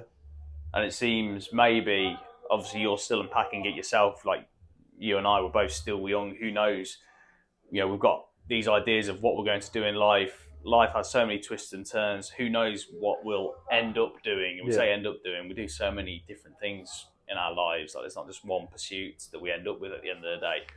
But So yeah, like I'm looking at you, you know, someone I care about. I'm trying to figure out your path, like in the same way you are. And like if you don't know, how am I going to know? But that really, there's something about that really strikes a chord. You saying I feel as though I've been fighting all my life, and it seems as though, even though it seemed to me when I first met you that you were a born fighter. Yeah. You talking about how you grew up, it seems as though you were forced into having to be a fighter. No, I had to be. And maybe now you don't have to. No, but it's hard because like I stopped fighting and I thought my life would be easier, and I probably had the hardest 2 years of my life. It meant me like really went through a lot because with fighting like just now mattered. So say whatever problems you got, say I'm fighting someone in 8 weeks. Like, I couldn't give a fuck like what was going on. Like, it just didn't matter. It was regardless. Like all through care, everything, just none of it affected us. But it's just like you have to stop running one day. And unfortunately, you've got to face the music one day. You know what I mean? Like if you ever want to have like a family or something, you know what I mean? So I just like came like Jerome. I just let it all go, and I just kind of I applied what Jimmy said to life. Stopped chasing things. I just became like who I was, and just I feel like this is more me. Like even though I was forced to fight, I wouldn't say I probably naturally want to do it as like just a hobby. I feel like it's too deep for me. Violence. I feel like it'll always be me mum fighting my brother, be my brother fighting with someone in the street, and it's not like nice. Like it's very raw. It's very emotional. It's very deep. Like it's not like just like a scrap. I can't get in that frame of mind, you know what I mean? And I feel like that's why I'm better with Jerome, because I get in a much like darker place than them, where it's like I'm ready to kill, like literally ready to kill, because I know how deep it is and how like scary it can be. So that makes us. I feel that's why I train so hard. Do you know what I mean? But the best violence is the flow state, and like I feel I'll always struggle probably to get there because of like me past experiences with violence. It's not like I've just found violence and I like got introduced it through the mats and like technique and stuff. Like it was very, very raw when I was like naked. Like I was a kid, and then I didn't have any technique. I was just like, do you know what I mean? So it's a different way I think I view it versus other people. But I know like the fun and the excitement and the flow, and like, I know that is the way to do it. But I feel like I just maybe struggle to get there, especially with like stress with job and work and like all this. You're yet to find it. You're yet to truly find the flow and enjoyment in fighting.